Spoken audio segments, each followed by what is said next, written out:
And welcome everybody to the Jim Masters Show live. How are all of you? I hope you're having a good day. Yes, it is Tuesday. It's not Monday. It's not Wednesday. It's not still Thanksgiving weekend. It is Tuesday. And I know a lot of you have said it's very easy to lose track of the days, especially in this year of 2020. Boy, my hair is getting long, huh? We haven't had a haircut since March. Usually it's like that guy there, yours truly, and the logo. It's usually shorter like that. But hey, this has been cool. We've been enjoying this, and we've been enjoying all of you. This is, I think, week 34, 35, something like that. Over 200 plus shows and counting every single day, live, 7 p.m. Eastern, 4 p.m. Pacific. Sometimes we do the shows at different times. If our guests are in other later time zones, we try to accommodate where the guest is and where their fans and viewers are as well. But of course, the main thing is you guys are here from all around the world, United States, Canada, England, all of Europe, Australia, Asia. It's amazing. And the outpouring of support, the daily messages that I get, the private messages on Facebook and Instagram and Twitter and email is truly a blessing. I hope you guys are having a great day. If you're not, well, this is the place. This is the place, as we say in broadcasting, on the dial, to be inspired, to be uplifted, to have a good time, to learn something new. This is a traditional entertainment lifestyle talk show series formed like a television show with the modern twist and sensibilities of today. And I am your host, Jim Masters. I've been doing this work for a long time, a professional television and radio personality, presenter, host, voiceover artist, narrator, stage MC, writer, producer, journalist, actor, all of it, chief bottle washer, whatever it takes. We've done it in this industry, and we formed this show about 35 weeks or so ago, and to put smiles on people's faces, sort of an extension of the work that I do professionally. And you guys have found it and fallen in love with it. And that truly is a blessing to me. We've got amazing guests on tonight. That's right. MICHAEL GARIN and MARDIE MILLIT. They are a dynamic powerhouse musical duo from Manhattan. And they're going to be joining us with fantastic music, lots of levity, lots of loveity, which is a very important word on our show. Levity, formed by mistake when I said love and levity together. Then I was talking about the show is light, love, and levity, and I said levity, and everybody fell in love with it. So all of our viewers are called levities. They call me Mr. Levity. They welcome our guests as levities, and it's a wonderful community that we have started. We thank all of you for joining us, spreading the word, tagging, sharing the links, having watch parties, subscribing to our YouTube channel, Jim Masters TV. We do encourage you to do that. We love if you do it. It also helps the channel, and we're growing that by leaps and bounds. That channel has expanded extraordinarily, and we thank you very much, everybody that's been subscribing and also liking our Facebook page, Jim Masters TV, Instagram, Twitter, Jim Masters TV. As always, we salute all of you. We've got our festive glass this time, and in here is a little eggnog, which has a little brandy, rum, and whiskey in it. Just one glass is good. It's actually very, very light. It's just very, very light. Very, very light. Oh, wow, that's good. No, it is. I promise it's very light.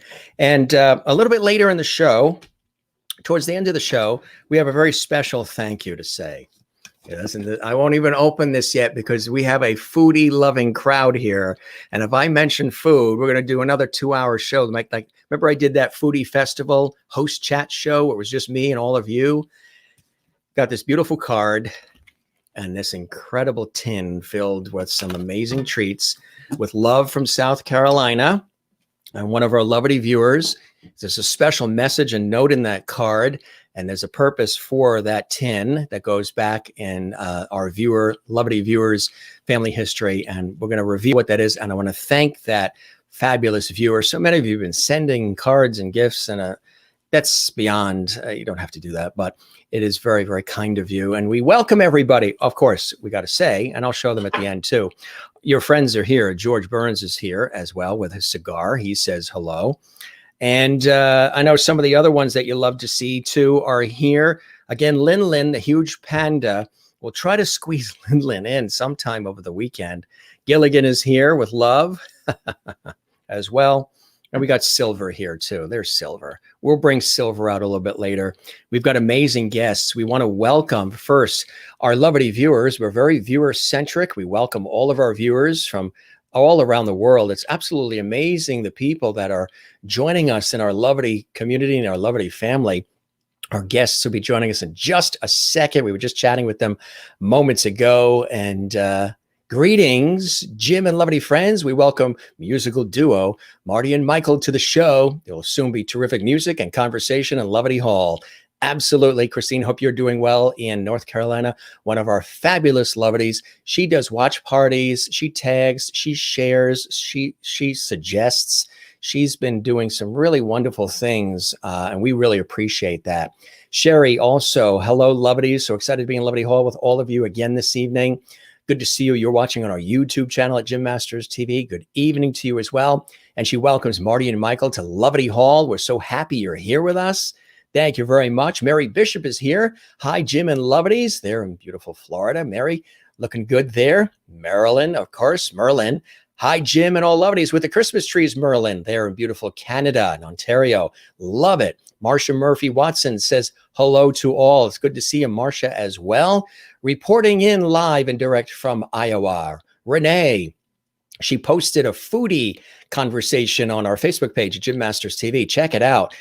She shared some photos from her Thanksgiving, and that was really terrific. We love that. And she asked some questions, too, of our fabulous levities, and really cool, good-looking Thanksgiving she had. Hello to you in Iowa, Renee. Marilyn Hammond is here from Wichita, Kansas. Hi, Jim and all our levities watching on our YouTube channel, Jim Masters TV. Good to see you as well. And Anne is here. Good to see you, Anne. I love Anne, and we appreciate Anne very much, and all of you, every single one of you, and then some. Hello, Jim and everyone. And everybody says hello to everybody. I love that too. Good evening, Mr. Levity. Good evening, levities, from Linda Odell in St. Augustine, Florida. We love that. Jill Jason is here. Hi, Jim, and hi, everyone. Good to see you, Jill. Welcome. Juanita is here as well. And Juanita posted a really cool question for all the levity viewers on our Facebook page, Jim Masters TV. I love the enthusiasm and passion that Juanita has for our show. And I've taken note of that. That's really beautiful that she's been spreading the word. She posted a question. When did you first learn about Jim Masters TV and the Jim Masters Show live? You can see that on the Facebook page if you haven't seen it. Thanks for getting that conversation going on our page, Juanita. Very special. Good to see you there in South Africa, Juanita. Hi, Jim. Hope you have a good day. Hi, everyone. You too, Kathleen Walker, the Queen of Queens in New York. And hello, Jim and levities from snowy Cleveland. No electricity where you are. How are you getting us? Are you standing on top of the roof with maybe some Reynolds wrap and a hanger pointing it east? I don't know how you're doing it, but you've managed. You know, the electricity and heat might be out, but you're still here. You are not just a levity, you're a diehard levity.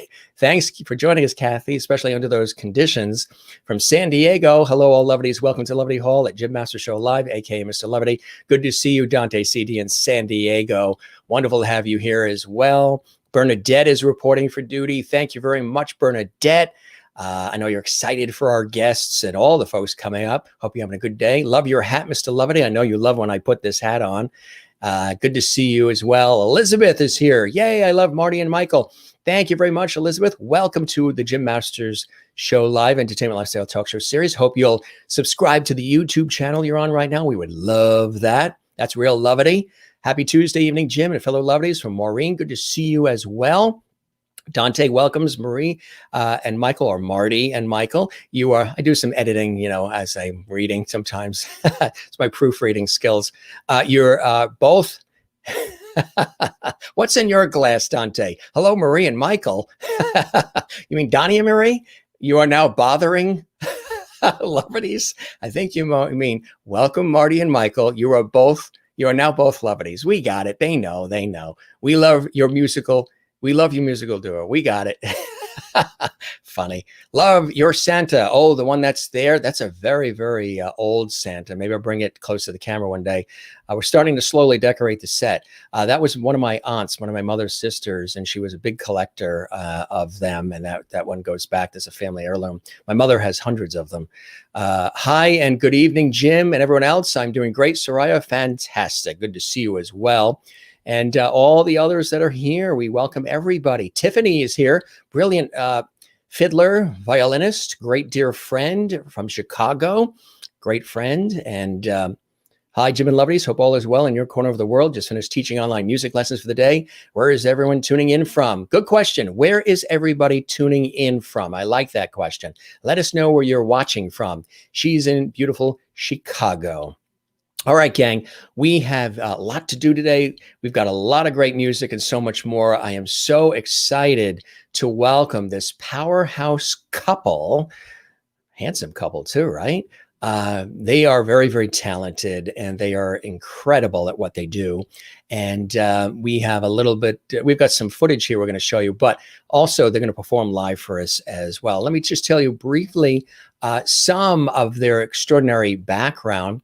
Manhattan duo MICHAEL GARIN and MARDI MILLIT have been known to stir up delicious musical mayhem wherever they go.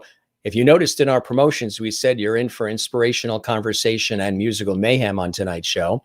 MICHAEL is a Drama Desk award-winning composer and lyricist who has made a living entertaining New Yorkers, playing piano and singing at the Monkey Bar, the Rainbow Room, the VIP Room at Limelight, and the Williamstown Theater Festival, to name a few. MARDI has a degree in classical voice from the Ohio State University and spent many years playing roles in My Fair Lady, The Sound of Music, regional theaters, and so much more. They met each other at Jim Caruso's cast party at Birdland. He's a dear friend of ours, and began performing together soon after. That was back in 2005. And Sunday nights at the legendary Elaine's from 2008 until, of course, they wrapped up in 2011. They have brought their unique blend of musical virtuosity and goofy charm to Manhattan clubs, 54 Below, Le Cirque, the Village Underground, West Bank Cafe, Rainbow Room, and so much more. Wonderful people, great couple. Lots of, like Lou Grant said to Mary Tyler Moore, lots of spunk.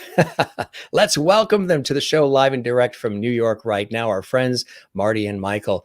Welcome, gang, to the show. It's good to have you with us. Thank you so much. It's great to be here. We don't get out these days. You don't get out much these days. So who's the musical and who's the mayhem, or do you guys sort of rotate that? Really, I'm the brains of the operation. He just looks good. I'm the muscle.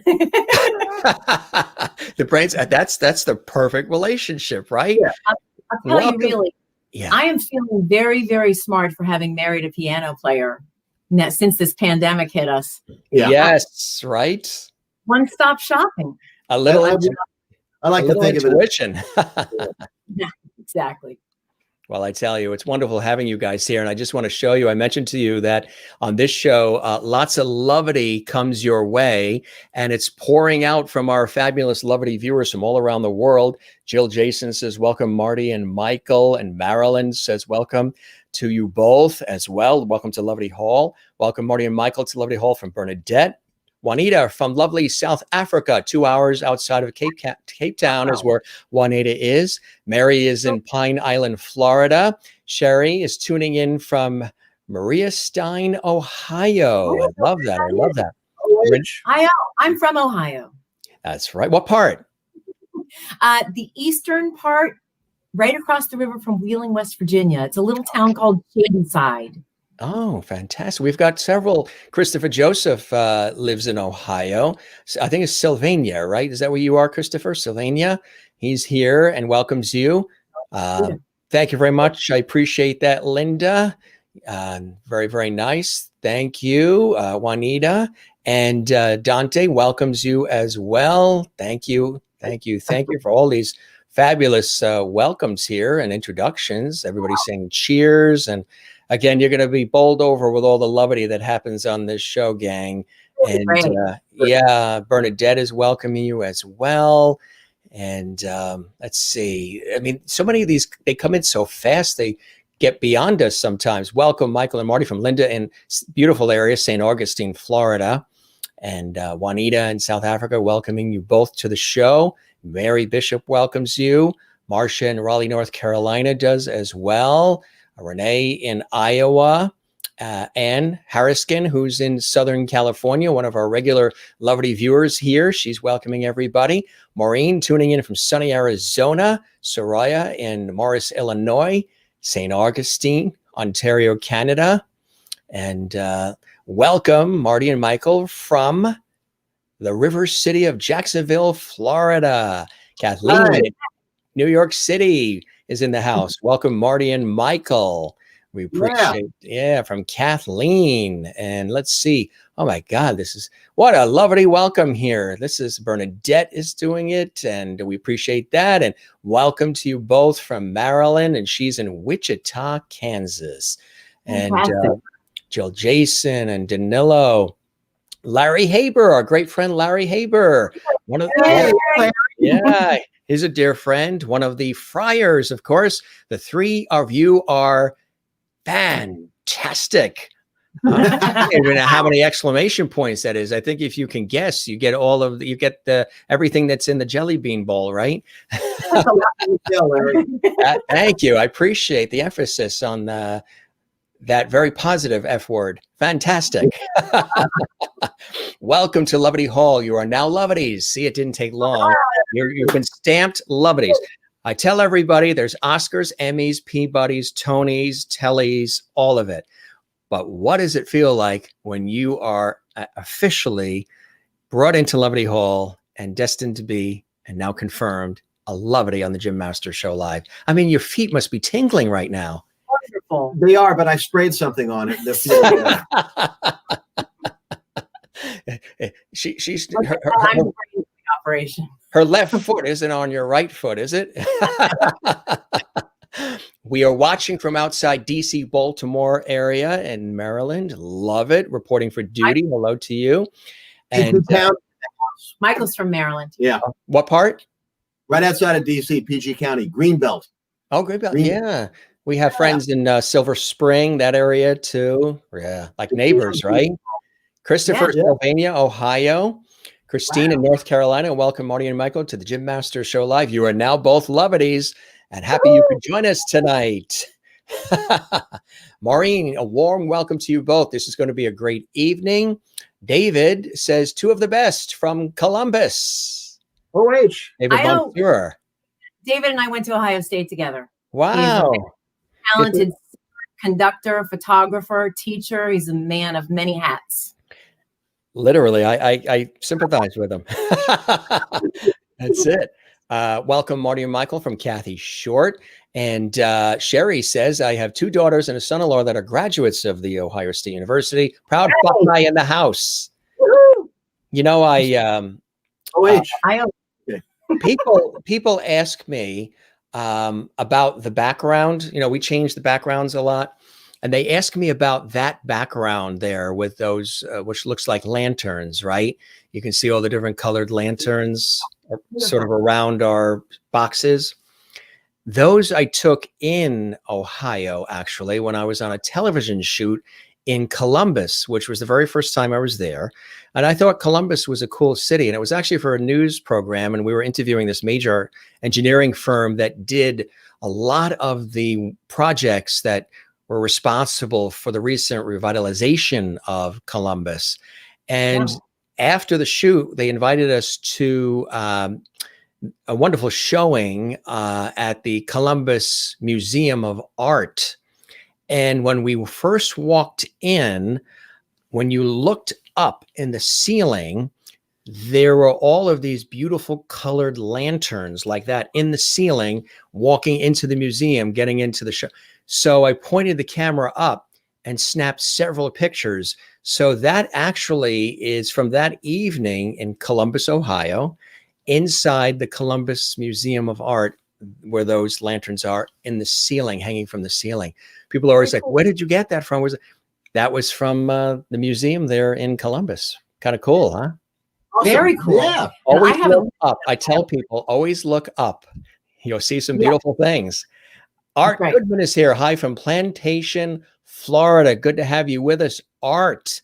I really appreciate that. And Bernadette says, we're transplants originally from New York, lived up and down the East Coast due to military. Great to have you as well. So you guys are there in New York. How have you been through all the craziness of 2020 and keeping busy? And I like the way you looked at each other. Well, we are unbelievably lucky. Yeah. We're both musicians. We both work as musicians, but I have another job that I started as a survival job. I work in a law firm. I do word processing. I fix people's documents. I like to boss people around about grammar and punctuation and stuff. And so they now pay me to do that. And I've been able to work from home. I have not, so many of our friends who have worked solely as performers are completely out of work now. People who work in the restaurant industry have been on and off work, and I've been incredibly lucky. Michael plays piano at the Roxy Hotel. I've been at the Roxy Hotel. I'm starting my 5th year at the Roxy Hotel. And when the pandemic began, they had me, they said, would you mind doing some broadcasts from your living room on our Instagram page? So that started us setting the place up for broadcast and for music. And people started checking in on the Instagram page. And before I knew it, I had, people in Canada and Israel and Dubai, Brazil, yeah, all checking in. And then, like you do. Right. And so after a while, they had me come back, and I played outside in the plaza in front of the hotel on a keyboard. And then we've moved inside. At 25% capacity, 25, indoor dining. All safe and all that. So I've been really nonstop working as a professional musician in New York in the middle of this, which is, we're amazingly lucky. And we're very aware of how lucky we are. And we started doing a show in addition to his solo shows, which are mostly solo piano with no singing. We do a show together that started as Live from Lockdown. We started that in April. Yeah. And we've been doing it every week. We do it every Sunday since April. Yeah, we're now on Sundays, and we were performing live in person at the West Bank Cafe, which is atop the Laurie Beachman Theater. But they brought the piano up. We were in the window, outdoor dining. We were inside. They were outside. New Yorkers are amazingly resourceful. Actually, yeah. Americans are amazingly resourceful. Yeah. And resilient. That's right. If we put our minds to it, we can get through anything, and we can actually get better. Yeah. And I've been seeing people not just surviving this, but in some cases being able to thrive in the face of adversity. I see people helping each other. Yeah. I see people learning how to be kind to one another and learning how to listen to one another with so many of the distractions gone. It's been a lot of bad things are happening, of course, but it's important to look for the good things that are happening, the improvements that are happening in people's hearts and minds. Yeah. And there's a lot of it.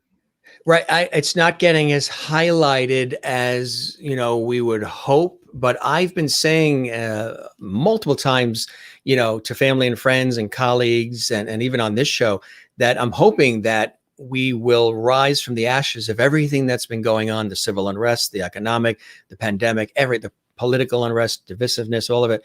We will come out of this and rise from the ashes more kinder, friendlier, more collaborative, less divisive, coming to the table, maybe not getting everything we want, but at least coming to the table and breaking bread, and with much more of an empathetic approach to things. And there are nuances of that out there. And I also think there's a shift, a pivot that's happening. A lot of people have been, reevaluating their lives, reevaluating their relationships, reevaluating their careers, their jobs, just about everything since there has been this pause. And they're saying, gee, has everything I've been doing up to this far been serving me? Have I been fulfilled, satisfied? Am I living the authentic version of oneself or whatever it may be?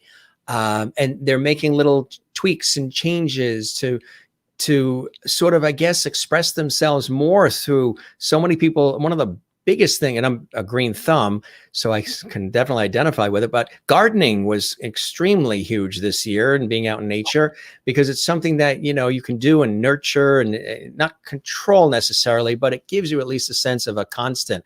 I've been telling everybody, surround yourself during periods like this with all the things that are the constants in life. You know, go to the ocean and watch the sunset. Watch maybe nostalgic TV shows and movies. Listen to music you grew up with. Have some of those foods from your childhood. But also, you know, watch nature and get out and try to get connected with nature as well. And just think about the blessings, the joys that do exist. We're all here. We're healthy. And again, some of those constants in life. There's so many things that are there, that are free and available, that occur every day. But when things were really super busy and the world was spinning so fast and we were already social distancing before we had to for our own health, we had our heads stuck in our cell phones. We were everybody on social media worrying about what everybody else is doing. So we were already starting to social distance. Now that we got a taste of what it's really like, nobody likes it. So I think I'm hoping that out of all of this, you know, we come back and rise from the ashes better for it. Not necessarily returning exactly to the way everything was before. We go to better. That's my hope. And more empathy, a lot more empathy. We were running short on that. I think people are starting to realize what they've missed. I mean, to me, one of the worst things you could possibly do is travel on a holiday weekend. What I would give to travel on a holiday weekend right now. We didn't do it. Yeah, we stayed. We didn't do it. Yeah, we stayed in place. Traveled. A lot of people did. And now, I mean, I can't see doing it on a plane at least. But no. I hope we don't. I hope it's not too bad a backlash in the virus from Thanksgiving. Predicting that it's going to be something major. You know, the other thing too is like we usually, caravans of cars get together and we head down to Florida for the Christmas, New Year's holidays, because the folks are there, and they sold the house in New York about 10 years ago, after the house many years in New York, on Long Island, actually, where I'm originally from, and then had a home built in Florida. So everybody gathers there for the holidays. But this year we're sort of saying, okay, what do we do? Because as opposed to flying, we would be driving down because of the packages and, you gotta have all that space. But also somebody then said, well, what about as you're driving, you have to stop off and get food to eat and try to go into a fast food restaurant or a little place to eat. And then what if you have to use the public restrooms and all the way down? Things that are just basics. Normally you have to actually think extra about, okay, that is true. You cannot do autopilot at all right now. We just can't. Right. And unfortunately, the South and the Middle are feeling the wrath of, I think, what the Northeast and what the West Coast felt earlier. So it's really, running strong down there. But, you just have to do what's right, and you have to do, we have to take care of one another, right? Be all on the same team and just take care of one another. That's what's really, really important. I'm a Libra, so I'm about balance and harmony. See, balance and harmony. So, bring people together, balance, harmony, hate injustice. We would make good lawyers because we don't like injustice. Somebody poses a question, we take a moment to think about it. We weigh all sides. We see all sides. That's why I'm not an extreme person. I'm not on that extreme and I'm not on that extreme. I'm more of a middle person. Let's take elements of each and see what we can create from there. But I also say that people that are Libras, we probably should have been born on Venus because Earth is anything but balanced and harmonious. And then people will say, you know what? No, but we need you guys, because if you guys didn't exist, this place would implode. I'm a Leo, so everything revolves around me. So is that why the lighting is so darn good on you? We're striving as Libras. We're striving for that balance, but we know it doesn't actually exist. People are like, "Oh, Libras are supposed to be so even keel." It's like, no, we're not. it really throws us out of whack when things are. We keep it more internalized, right? Yeah, like it's internalized versus we don't always verbalize it as quickly, but it's in there. Right, exactly. Until I was going to say, until somebody leaves the toothpaste cap off the toothpaste, then maybe. Don't get me started. I was just going to say. Don't get me started. Even if I think someone is dead wrong, and sometimes I think somebody is just dead wrong in their opinion, I really am usually able to understand why they might feel that way. Right. And it's something that we all should practice more. Exactly right. I agree.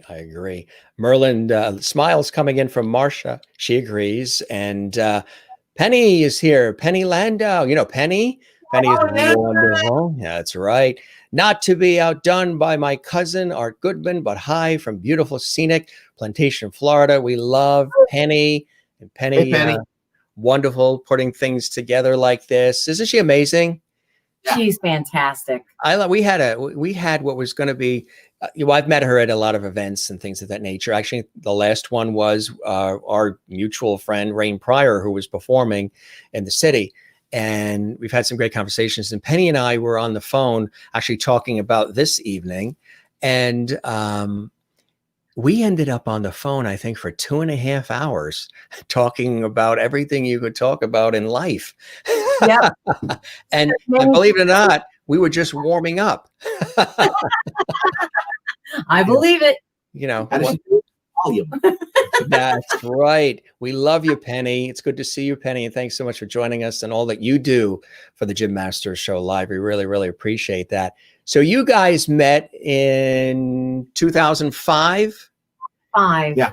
Tell us about, actually before that, tell us individually about your backgrounds and how you individually developed not only your skill set, but your love and enthusiasm for the arts, for performance, for music. I'll start with you, Mardi. I was just going to say, I'd let Michael go first because he was born first. But since I got to say that anyway, I'll have at it, my dear.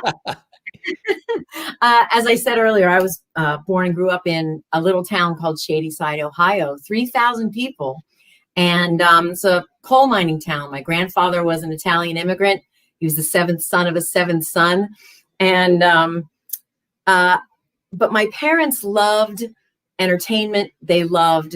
My dad loved Sinatra. He loved Broadway shows. He used to go to New York once a year and see whatever was popular. So they had a bunch of Broadway cast albums. And one day, instead of the next Mr. Rogers or Sesame Street album, I asked my mom to put on this funny looking record that turned out to be the cast album of My Fair Lady. And once I realized that was a thing, that was all I wanted in life. So, you know, I came here, I went to college, majored in voice. They said, oh, you should be singing opera. Your voice is too, whatever.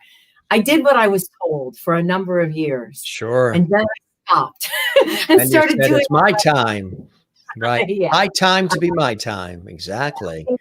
New York when I was 22. Or 23. I've been in New York now for 30 years. I'm now a New Yorker. And what would you say when you came to the Big Apple was that first big break for you that sort of opened the doors for you in the big city? You know, I had it was a lot of little things. Show business is about relationships. Yes, well, just like anything else. I've met so many other performers, composers, lyricists, directors who I've done original works with. I've been able to premiere a lot of little shows, some of which went somewhere, some of which went nowhere. I've got a wonderful tribe of performing show business family in cabaret, in musical theater, in opera, where I'm a member of a little company right now called Dream Productions, and we do staged readings of musicals that we love but can't afford to produce real shows of. We do them at the Laurie Beachman Theater. So I've gotten to play Joanne and Company. I've gotten to play the baker's wife in Into the Woods. She was terrific. We were supposed to do Sweeney Todd this fall. I was going to be Mrs. Lovett and Sweeney Todd. I do a lot of stuff like that. And we've been the big break, I think, came when I met him, because all of a sudden I could sing whatever I wanted. He can play in any key. I don't have to worry about pleasing some casting director. I had a hard time finding my place in the world of musical theater because I'm not a traditional type, shall we say. I'll say. But he'll drink to that. Our big break came, I think, when we started working at Elaine's. Yeah, I would say so. We were performing for and sometimes with some household names. You know, we had people that would come into the joint every Sunday night and get up and sing duets with me. I have all kinds of info on who's a mic hog and who sings harmony and who really cannot sing harmony. Is that all going to be in the book? Tell-all book, yes, after everybody's dead. You bet. That is funny. And how about you, Michael? Well, I'm from a small town in Maryland called Greenbelt, and I went to a Quaker school for high school, and they said, we do these shows, Gilbert and Sullivan. And I went, all right. And then I was cast in a lead, and all of a sudden I'm, doing all these big parts. I went, well, this is fun. I think I like this. Right. And I'm a first generation American. My parents escaped Hitler and went to Israel and then came here. So I learned early on, do something you love. Yeah. Because I saw my parents do stuff they didn't particularly care for just to survive. And I thought, you know what, I'm gonna follow my dreams. So I heard there was this place called Emerson College. And so I went there for 2 years. And again, I was getting cast in shows. I originally wanted to be, a song and dance man. And my freshman year at Emerson, I got the second lead in this show called Applause, which I'd never heard of. And I went, why am I paying them? Right. So I said, I went to New York, and somebody at a party said, hey, you play the piano pretty well. You can do that in New York. I went, okay. And, you make major career choices, So I went to New York. I went to the neighborhood playhouse. I said, now I got to get a job. And I walked from 42nd and 1st to 79th and 1st.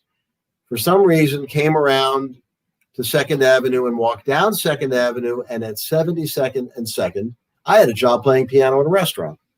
Wow. And there was a point where I was getting cast in plays, and I was doing these plays in the East Village, and there was rats and cockroaches in the dressing room. And then I'd go up to the Upper East Side and play the piano, and they'd offer me a plate of shrimp scampi and a glass of Chardonnay. And I went, you know what? Even I can figure this out. So I figured, my parents had enough money to get me here, but not to keep me here. So I started playing pianos and joints, and I went, wait a minute, this is musical theater. I'm acting. I'm getting paid. Right. I am meeting people. And that's what he taught me. Yeah. And I said, so you know what? I'm doing a show and I'm making a living. End of story. So it kept sort of like ratcheting up. And at one point I got a job understudying on Broadway in a show called Pump Boys and Dinettes. Mm-hmm. And after that show closed, one of my understudy pals, Eric Franzen, said, you want to try writing one of these? And I went, all right. And so I noticed there's a theme. You did that a lot. So we wrote a show called Song of Singapore. Well, what do you know? The sucker got produced. And it was on off Broadway for over a year. And we won Drama Desk and Outer Critics and Top 10 of the Year, Time Magazine. And then, son of a gun, the show closed. And I remember standing in line at unemployment reading raves. Yeah. And so I ended up, moving on to Middle Eastern nightclubs and all sorts of crazy stuff. And I did a couple seasons at the Williamstown Theater Festival. And I ended up playing in between sets of, then we met at Jim Caruso's cast party. And we started working together like almost immediately when we met. It was instant. She came to the Monkey Bar where I was playing and heckling me. And that's basically our act now. And so I said, you know what? I said, you know what? Not only is this abuse, this could be profitable. Yeah. Yeah. There's a way to turn this into, yeah. Yeah. And so, you know, we then fell in love, and here we are. And you know, George and Gracie did it, and Lucy and Desi did it. See? Right. Yeah. The interesting thing for me personally is I feel like I watched other women when I was young, when I was in my 20s and 30s, get all the roles that I wanted, that I thought I was right for. And I was trying to be the ingenue and trying to fit in to this mold to what a woman in musical theater was supposed to be. And I had this, you know, operatic soprano voice. And right now, and I'm not young anymore, but right now I'm singing better and acting better and doing better performing than I ever have in my life. And I'm doing the thing that I'm meant to be doing, which is, it's so weird. I'm interacting with people online, broadcasting from home. And we've now got fans all over the world that tune into our show. And this is my retirement program. It's very strange how life can throw you a curveball. And sometimes you can find it's where you're meant to be. Yeah, it's that lemonade from lemons analogy. I was doing it home in a slow period. My phone vibrated, and it was Brian Newman, who's Lady Gaga's band leader. Yeah. And he said, my orchestra is playing at the Rainbow Room. Would you mind playing piano in between sets of the orchestra? And I went, okay. And that's how we got to meet Lady Gaga. Right. So now I'm in the Rainbow Room playing the piano, and everybody's dancing and having a good time. And then he said, hey, I'm booking the Roxy Hotel. Do you want to play brunch? I went, sure. So I started playing brunch, and they said, can we see a minute, Mike? I went, all right. And they said, we'd like you here every day. I went, all right. And so that's got to be the title of your next album. How do you spell that? So start with an R or an EH or a UH. Yeah. So I'll tell you my favorite adventure at the Roxy Hotel, which is, this could only happen in a place like New York. You know, Tribeca, which stands for the Triangle Below Canal, is a kind of a hip and groovy place in Manhattan. Sure. And Roxy Hotel, we are up to our eyeballs in hip and groovy people. It's like I feel like a tourist in my own town, because I was like, wow, look at that. And it's so like professional athletes. Oh yeah. I was hanging out with Ray Lewis and Colin Kaepernick and, you know, all sorts of cool people. And so one night there's this group of people, young groovy people, and they said, hey man, that was really cool. I finished up, and they said, well, what are you doing now? I said, I'm going home.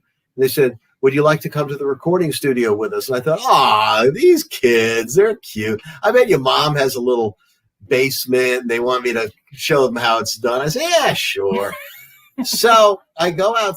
I said, I'm Michael. And they went, hi, this is, I'm Dexter, and this is Rocky. I said, hi, guys. And they said, meet us outside. I said, oh, it's not going to be far, is it? Because I think there's a little rain. And I said, no, son. I said, fine. And, you know, these kids, you know. So I go outside, and all of a sudden I'm in an SUV with a bodyguard. And I went, wow, okay. And the kid sitting next to me goes, yeah, we're heading up to Electric Lady. And I'm going, Electric Lady, the studio that Jimi Hendrix built? That's like the Abbey Road of New York. I went, that's right. These ain't kids, and that ain't moms. So we get... And we go to the studio, the doors fly open, the bodyguard gets everybody out of the way, and it's like, you know, we're on the guest list of something. And we go in there, and there's a piano, and they said, go ahead, Mike, play whatever you think. And they played a track for you. They played a track, and it was kind of this impressionistic hip hop thing, and I still don't know who these people are. And I played the piano, and they went, wow, that was great. Did you do it again? I said, probably, maybe. And I I listened, I played something else. They go, wow, that's cool. And I said to the engineer, now that's Dexter and that's Rocky. And he looked at me like I fell off a turnip truck. Yeah. And he went, yeah. I went, all right. So I said, where's the men's room? Down the hall. I take out my phone. I go, well, it's kind of a hip hop thing. His name's Rocky. Let me see. And up comes this guy, ASAP Rocky. He's rap superstar ASAP Rocky. Who I've never heard of. I mean, if it was I had heard of him. If it was KRS-One, I would have known the guy. So I said, Run DMC. right. So I text my children and I go, have you ever heard of this guy, ASAP Rocky? And they go, Dad! Which they texted. And I went, I just laid down a piano track for him at Electric Lady Studio. And they go, ah! And so every bar mitzvah and wedding, I go to the kids' table, I have to tell the story. So now I'm an international hip hop star. See? Thanks, PG County. That is amazing. I'm the only guy I know of who has Elaine Stritch and ASAP Rocky on their resume.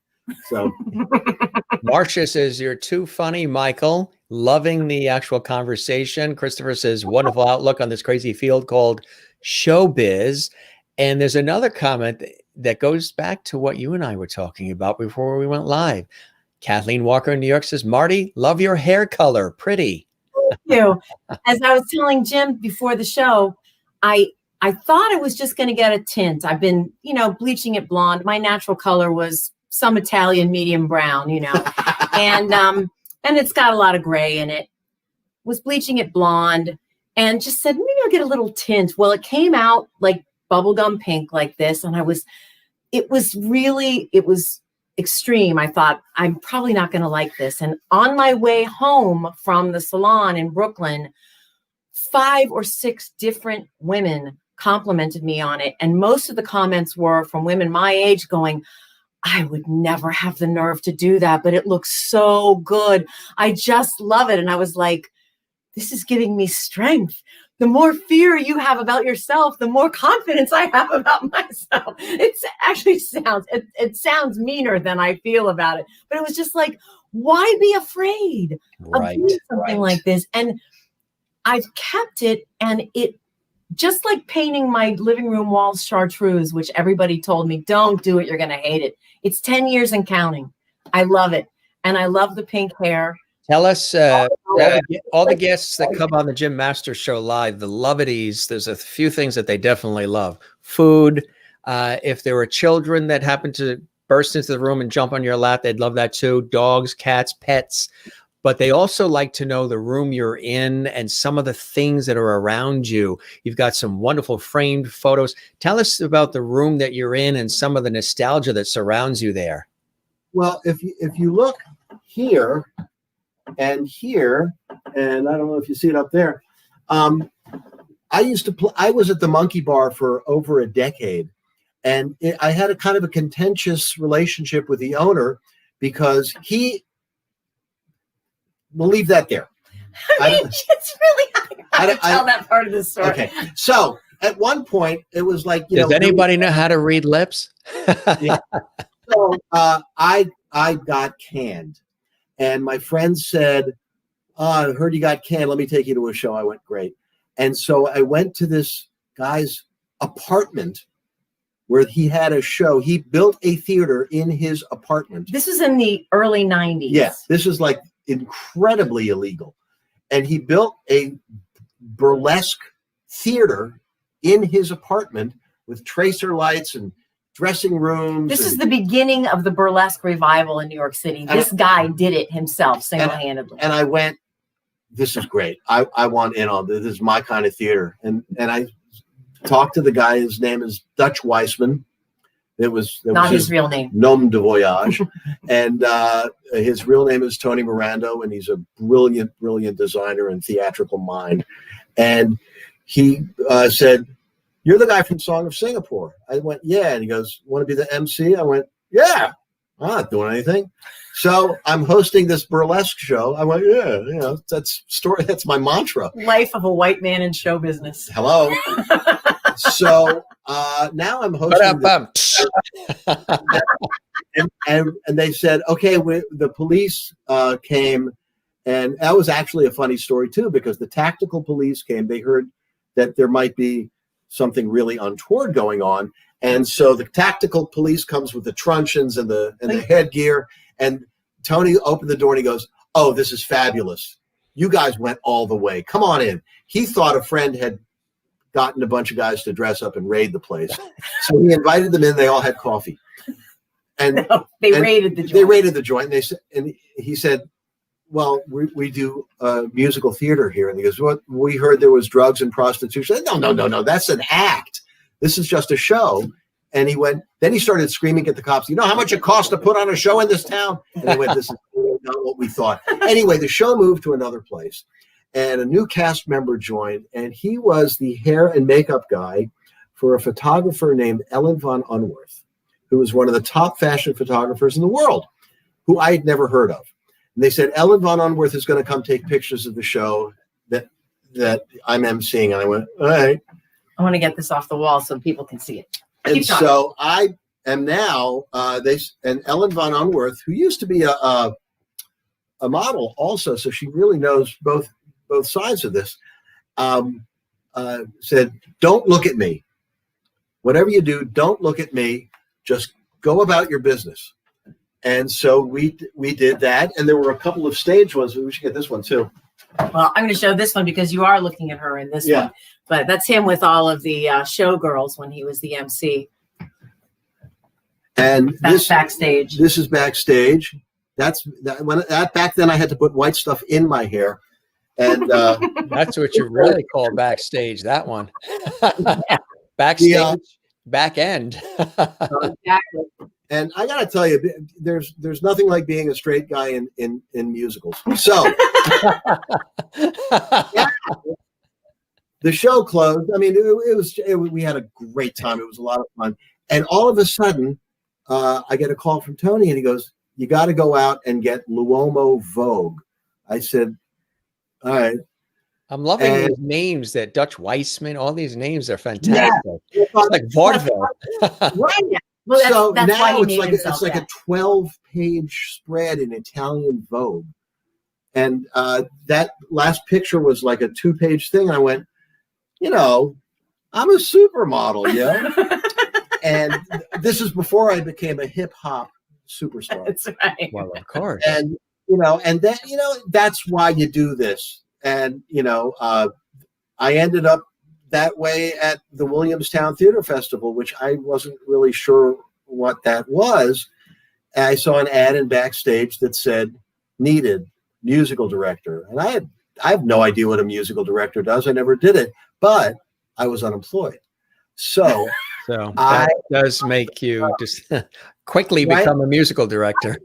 Meanwhile, all these guys from Harvard and Yale saw the ad that said assistant musical director. And I BS'd my way into the job, and they said, "This is the best apartment you can get." And I said, "I want the best." And I said, "Give me the top salary." And they bought it. All right. So now I'm looking around, and there's Mary. Did we mention that he doesn't read music? No. And so he's very good in sales. You know what? I went to the neighborhood playhouse, but I think I learned just as much about acting selling vacuum cleaners in Maryland to earn money to move to New York. It's all presentation, absolutely. Yeah. So now I'm at the Williamstown. Now I'm at the Williamstown Theater Festival, and, doing like parody songs and there's Blythe Danner, and there's Mary Tyler Moore, and there's all these Elaine Stritch. That's it. All right. Let's. I don't want to hog too much, but I'm old. I got good stories. So I'm up for the my second season at Williamstown, and they said Elaine Stritch is coming to do a special event at the Clark Art Museum, but she wants to do the cabaret, which would happen after the shows at Williamstown, and they really don't like being called summer stock. This is summer theater. Because we do Shakespeare and Tennessee Williams and all this stuff. Yeah, it's not ER, it's RE. That's right. So they said, Elaine Stritch, you're going to work with her. I said, oh, geez, she's going to want to do Sondheim, and I can't read. I'm screwed. So the cabaret rehearsal room is glass enclosed and looks out on a little courtyard by the smaller theater. And everybody's out there rehearsing lines and having lunch. And Elaine Stritch comes in with her hair in one of those pin curls, right? Smoking Kent cigarettes with a micronite filter. Micronite, by the way, was made of asbestos, just so you know. So she comes in, she goes, "I didn't bring any music." I said, "Good, I can't read." She goes, "You know Broadway Baby?" I said, "Yeah, kind of." So I start playing what I thought was Broadway Baby, and she goes, "No, God damn it, it goes like this." And I keep trying to play, and she goes, "No, God damn." About the fourth "no, God damn it," it goes like this. A crowd starts forming outside of the glass enclosed terrarium that we're in. All the actors and all the staff are saying, "Hey, look, Elaine Stritch is yelling at Mike. Let's go watch." And so I got noses pressed against the glass while I'm getting ripped to pieces. David Attenborough was narrating it. Right? She eviscerated him. The outcome is no longer in doubt. And so I'm thinking, you know what? I've been in schoolyards before. And I said, after one more, "No, God damn it, it goes like this." I said, "All right, wait a minute. How much are you getting paid to do this?" She goes, "Nothing." I said, "Me too. Calm down." Right. And her body language changed, and she goes, "I like you." She wanted that challenge, right? She wanted to be challenged, yeah. And then the respect was there, right? Then the respect was there. And then so she opens that night. The show opens with Elaine Stritch, and she goes, "You know, I love Mike, and I tell you, it's so great to do summer stock." And I'm going, "Oh, Well, they don't care if she said it. They just didn't want him to say it. Oh, they didn't. They didn't want him to say it.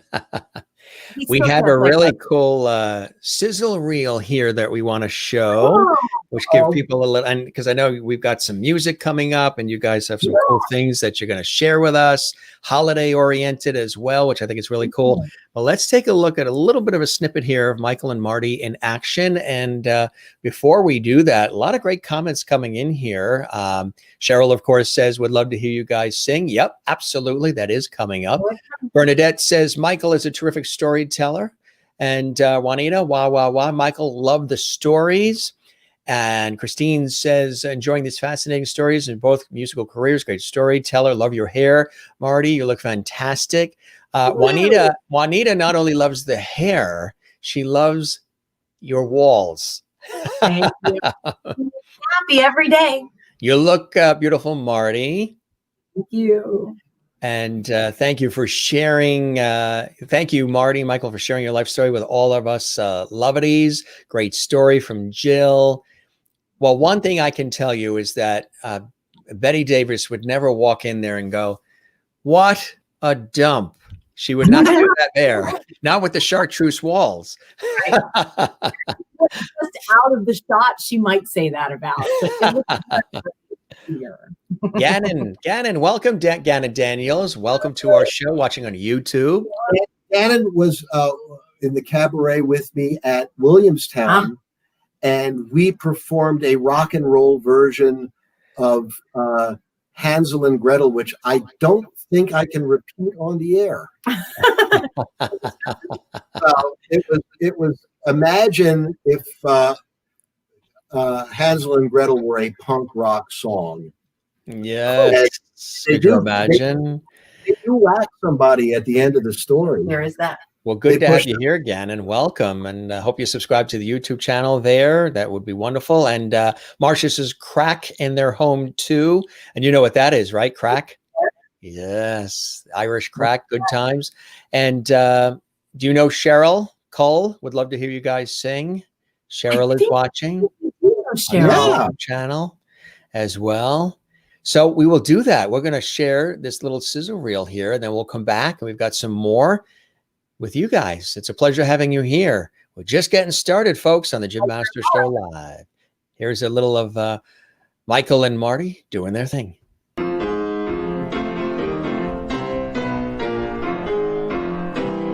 I've been waiting so long to be where I'm going in the sunshine of your love. So anyway.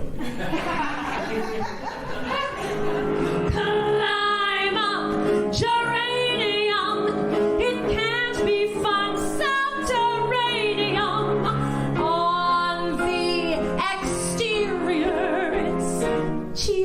I'm not talking about the kind of clothes she wears. Look at that stupid girl. I'm not talking about the way she combs her hair. Look at that stupid girl. If you come to me sickly, you know I'm gonna make you well. If you come to me all hexed up, you know I'm gonna break the spell. If you come to me hungry, you know I'm gonna fill you full of grits. If it's loving you like I'll kiss you and give you the shivering fits, 'cause I'm a woman. You know, one very serious theme of the 60s was the growing experimentation with psychotropic drugs. Drugs. I told you that bit was funny. It's funny, right? Looking out on the pouring rain, I used to feel so uninspired. Well, you'd have been anything that you wanted to, but I can tell The way you do the things you do. the way you do the things you do. The way you do. Talay Mustafa ya Edison Itabigan agabi wili pinatilan Wama ini kemo kemo yesta kala kemo kemo Wama ini kemo kemo yesta kala kemo kemo Ya Mustafa, na behebe ya Mustafa. Sama seret della tali, del Bachtigina Shea Urban Stages. Yep, there's an app for that. I don't need no money, fortune or fame. Bullshit. I've got all the riches, baby. No man can play. Oh, that was so many hair colors ago. That's what happens, right? Everybody loves it. Anne says, fantastic. And Mona, wow, thanks for sharing. Sounds great. Merlin says, my great-granddaughter mom painted some of her walls that color. She also says, love it, guys. Gannon, ha, ha, ha, ha. Really enjoying it as well. Marcia says, you play off each other wonderfully. We actually have another clip here. This is, I think this was at the West Bank Cafe. This is Sorry, Grateful, that clip we have. Yeah. Do you want to preface that, intro it a little bit? This is really an example of stuff that I could never sing when I was doing musical theater. It's a song that I love from Company. It's in the show. It's sung by a guy. I can get him to play it in any key since he plays by ear. And I can make the song, as Michael says, this is musical theater. I'm playing a character and I have my own inner monologue going on to make Sorry Grateful my own song. Just so you know, in my version of this song, I sing it to my ex. Oh, that's fantastic. And the West Bank, you guys, that's been a place for you guys to perform quite a bit, right? That's Actually, we were doing sort of outdoor dining. We were doing a little indoor dining there. And with the virus numbers up in New York City again, they're going back to takeout and delivery. So If you're in Hell's Kitchen, one of the great heroes of New York culture is Steve Olson. Steve Olson is the owner of the West Bank Cafe and the Laurie Beachman Theater. He's been operating it for 30-some years. Yeah. The chicken dish is fantastic. Everything we've ever eaten there is really fantastic. Please, if you're in Hell's Kitchen, they're on 42nd and 9th. Please patronize them. It's a wonderful local business. Yeah. But anyway, we had been doing that. We would do a 2-hour show at the West Bank, and then we would broadcast the first hour of it live on my Facebook page, because we still had our fans at home all over the world who wanted to tune in for that first hour. So we were doing a hybrid show there for a few months. We started in July, I think. Yeah. July to just 2 weeks ago was our last show there. Yeah. But you'll be back, right? As Schwarzenegger said, I'll be back. We're going to whoop this thing. Yeah. Yes. And this town is going to go through a renaissance unlike anything anybody's ever seen. Yeah. Yeah, Mark it's my not word. dead. It's not dead. It can be hard to remember, but this will end. Yeah. There will be an end Yes. Yeah, it's like the ring cycle. There's an end. Eventually it stops. Exactly right. Exactly right. Let's take a look at that clip with some more music for everybody here with more of Michael and Marty doing their thing.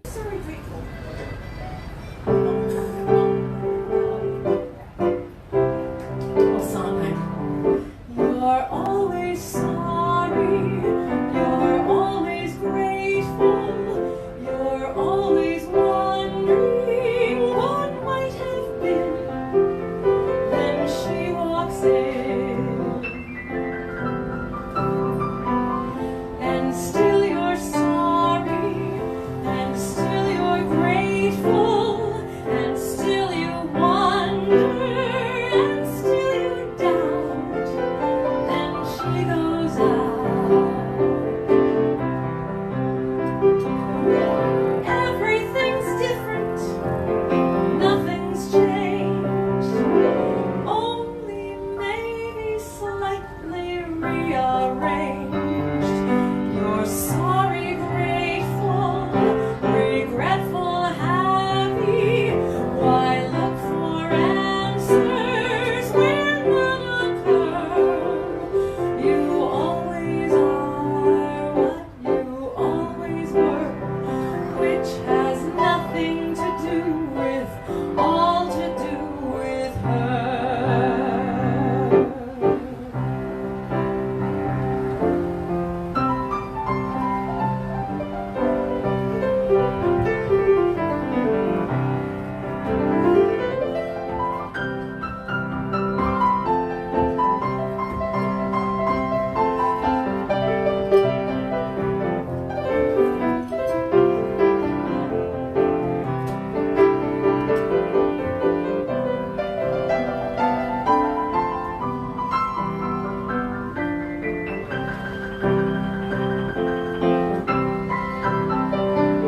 You're always sorry, you're always grateful, you hold her thinking, I'm not alone, you're still alone.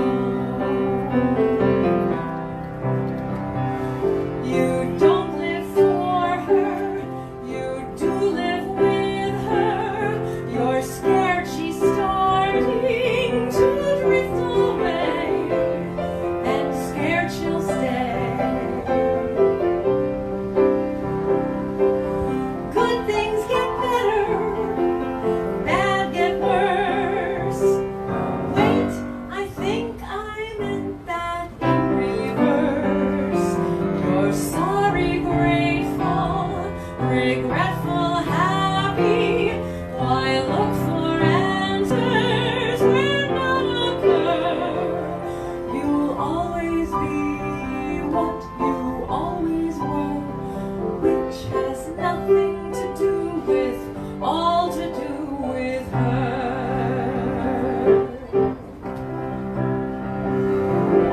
Nothing to do with, all to do with her.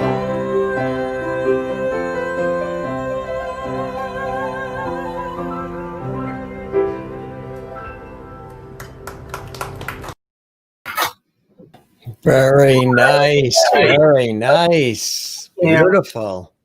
I don't know if you noticed in the middle, I'm like waving to somebody because we were singing out onto the sidewalk with the outdoor seating, and people would walk by. I think that was somebody with a baby in a baby carriage that was waving at us. You know, you're giving a heartfelt performance, but if a baby waves, you have to wave Then back. you have to acknowledge. Absolutely. Marcia's claps here, standing ovation, and Merlin, very uplifting music. And look at all those emojis, piano keys, microphones, claps, hearts. Kathleen in New York City, really nice with claps. Renee in Iowa, claps, claps. Mona says, you have a lovely voice. And Bernadette says, makes my heart happy to see this. And Christopher says, love your unique material and sound as well. That's a really nice comment. And then Cheryl said, thank you. Sounded awesome, Marty. I'm from Shady Stock. Hung out with your sister Susie and Joyce. XO. I Small world. See? I tell you, it's like old home week, right? Jill Yeah. says beautiful, and Juanita in South Africa says beautiful as well.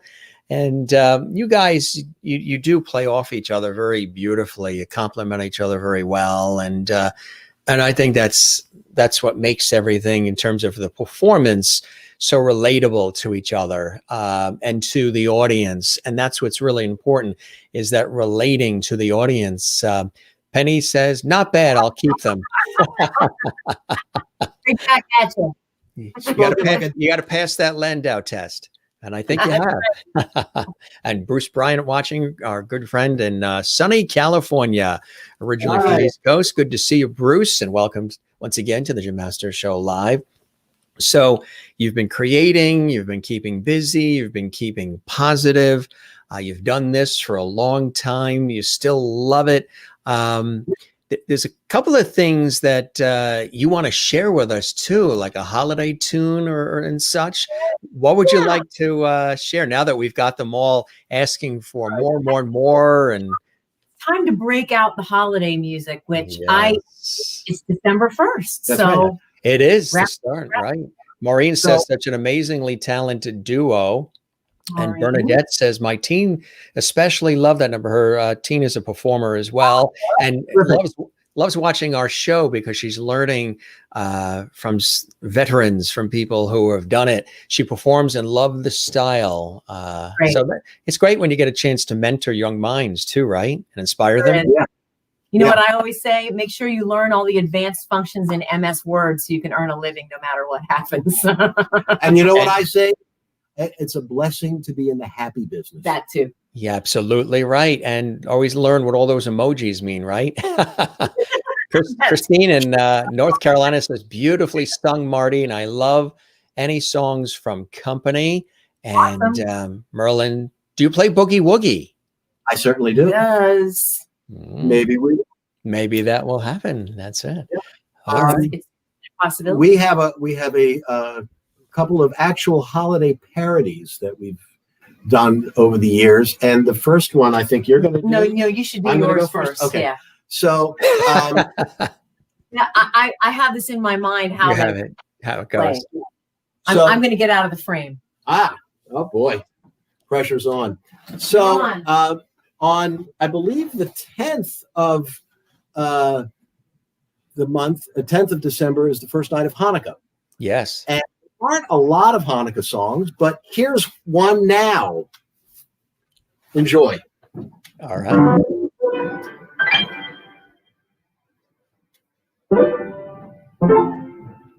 When the days grow short and the nights grow cold and it's holiday time at home, those memories of childhood are where I long to roam. This special song for a special time brings back that special joy. Its message still is true today for every girl and boy. Okay, that could go to almost any song, right? Okay. Hooray for Hanukkah. Let's play the trumpet and harmonica. And let's remember Mr. Mattathias. He had a bias against the worship of clay. But oh, the oil was oh so loyal. It lasted for a week and an extra day. Hooray for Hanukkah. When Jews from Brooklyn to Salonika recall a Maccabean tale of glory. It's quite a story. It makes you glad it's today. What pure deliria. We're not in Syria. Hooray for Hanukkah. Hooray for Hanukkah. Where every Betty and Veronica can rest assured that mean old Antiochus and Hocus Pocus were surely destined to flop. So have a latke and a shot of vodka, 'cause Judah Maccabeus ended up on top. Hooray for Hanukkah. From Tel Aviv to Santa Monica, menorahs get lit up in celebration of liberation. Our people are finally free. Another happy feast from the Middle East. Hooray for Hanukkah.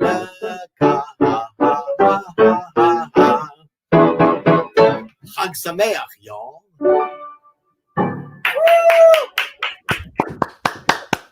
And I love the y'all at the end. That's the perfect touch.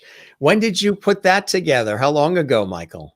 It's over the years, like little bits and pieces. We'd light the menorah and we'd say, "Hooray for Hanukkah!" And then I said, "You know what? I gotta write the damn thing." So we did. It's on his album, Song of the Alpha Male, which came out in 1998. So it's been actually written out since at least then. Yeah. And is that on Amazon or your website? Where they can get material from you guys?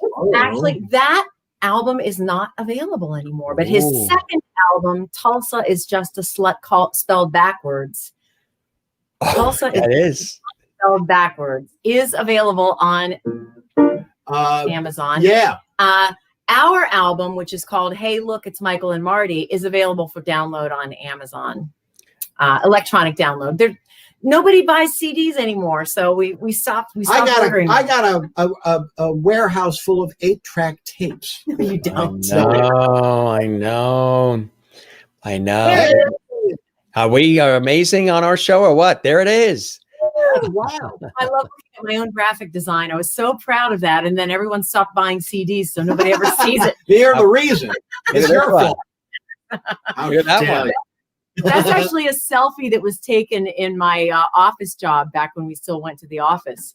And a friend of mine cartoonized it for me, a Facebook friend. So that's a collaboration. It's very cool. And what is the expression? What are you saying? Saying, I know exactly what I'm saying. Why, no, I wouldn't mind covering reception for the next 4 hours at all. Right. That's right. Here we go. That is our official live from lockdown selfie. I think this picture was taken in June or July when we were still very much in lockdown and doing the shows from home. And after the show, I would make myself a big vodka. That's it. And that's the cover for our parody of Let's Do It. It's Let's Do It, Let's Wear a Mask. That's on our YouTube channel if you look for it. It's we need to do the holiday version of that. We have a holiday version of that picture, which is one of our faves. It was taken by Joe Henson, wonderful Manhattan photographer. Excellent photographer. And that's a still from our sizzle reel. That's her imploring me to slow down the tempo of almost every song. That's me saying, please don't put paper towels in the recycling. Oh, yeah. And that's a great one. Yeah. That's another by Joe Henson. He's just superb. That's probably one of your favorites, right? Yeah, definitely. Yeah. That's a really, really nice one. People commenting, really fun pictures. That's great work, Mardi. You two are amazing. Great couple. Love it. Fun, love, great tune, harmonica. Loved it. We're putting all these great comments in the hopper for bad days. You want to take these things out and feel them all again. That's it. We're all about levity here on the Jim Master Show live, and just continues to blossom. I'm feeling levitation. You're feeling the levitation? We had a guest on that's won a couple of Grammy Awards the other day. He didn't win them the other day, but he called them the Grammities and the levities. And everybody loved that. Love that picture. Your hair is beautiful. The red and the blonde looks great too. Thank you. I've been through them all at this point. You do it all. It's nice that the last picture there that we showed, which is this one, beautiful photo filled with love. That's very nice. Yeah. Saying that, right? Very, very nice. Very observant audience we have here. So that's cool. Now it's your turn, Mardi. You're up at bat. Now I have to give proper credit for this song before we do it, because this song was a collaborative effort, but it was written before I knew him. So I'm not one of the people that helped write this song. I wish I were. The original idea was by our friend Perry Lyons. And then the lyrics were co-written by Michael's team from Song of Singapore, which is him, Eric Franzen, and Robert Hipkins. And this is one of those things that you sit around with people with a couple of drinks and you think, we should really write that out into a real song one of these days. And they did it. So Here it comes. Jack Frost roasting on an open fire, chestnuts nipping at your nose, Lewis Carroll being hung by a wire, and folks dressed up like Jacques Cousteau. Everybody throws beef jerky at Geronimo, and kegs of ice-cold Miller Lite. Charlie Watts singing Lerner and Lowe will make it hard to sleep tonight. You know that Santa's here to stay. He's in the guest room and he will not go away. He's brought his gun, and that is why we'll have roast reindeer till the 4th of July. And so I'm having lunch with Gabby Hayes, and he'll say, howdy, buckaroo. Although he is dead, it may just be a phase. Mary Martin to you.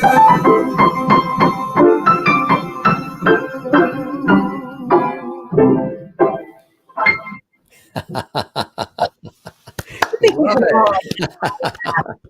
That was fantastic. I love that. I love when you guys do you like to do a lot of the parody work?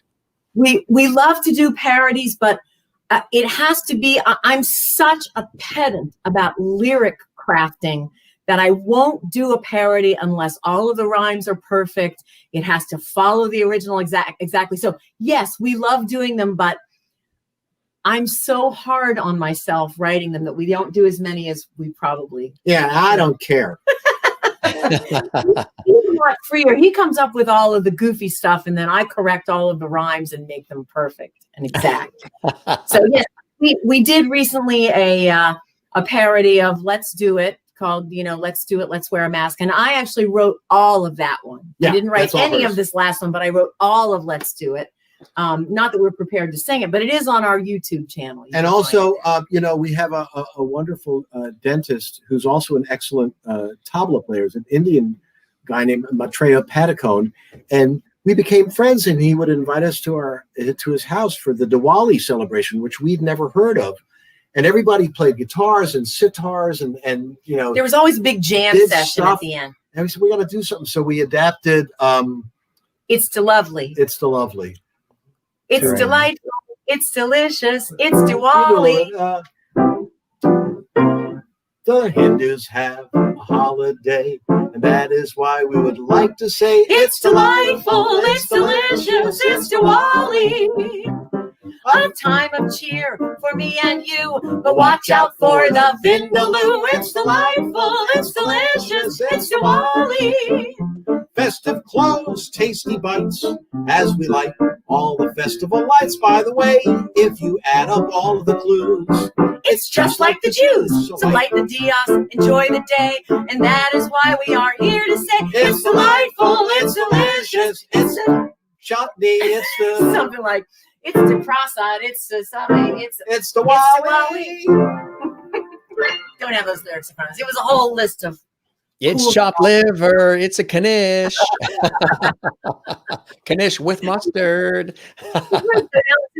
now, and apparently there aren't really any fun Diwali songs, and now there is one. So it's been passed around the New York City Indian American community, as well as the South Asia. It's I'm sure it's a big. There's probably a Bhangra version of it that we haven't heard.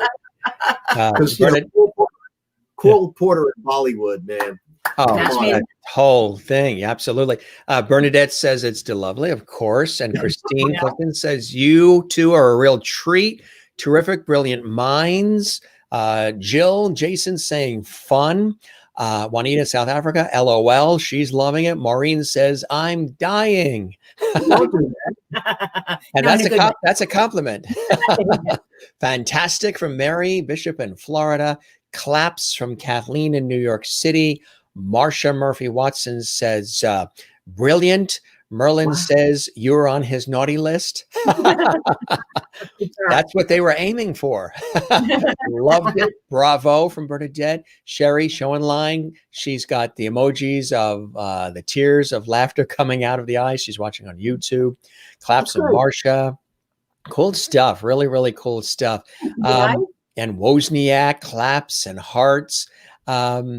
Anything that you guys haven't done yet that you would love to do, like dream projects together, anything to do with film, television, film scores, anything that's always been out there that you've sort of tossed around?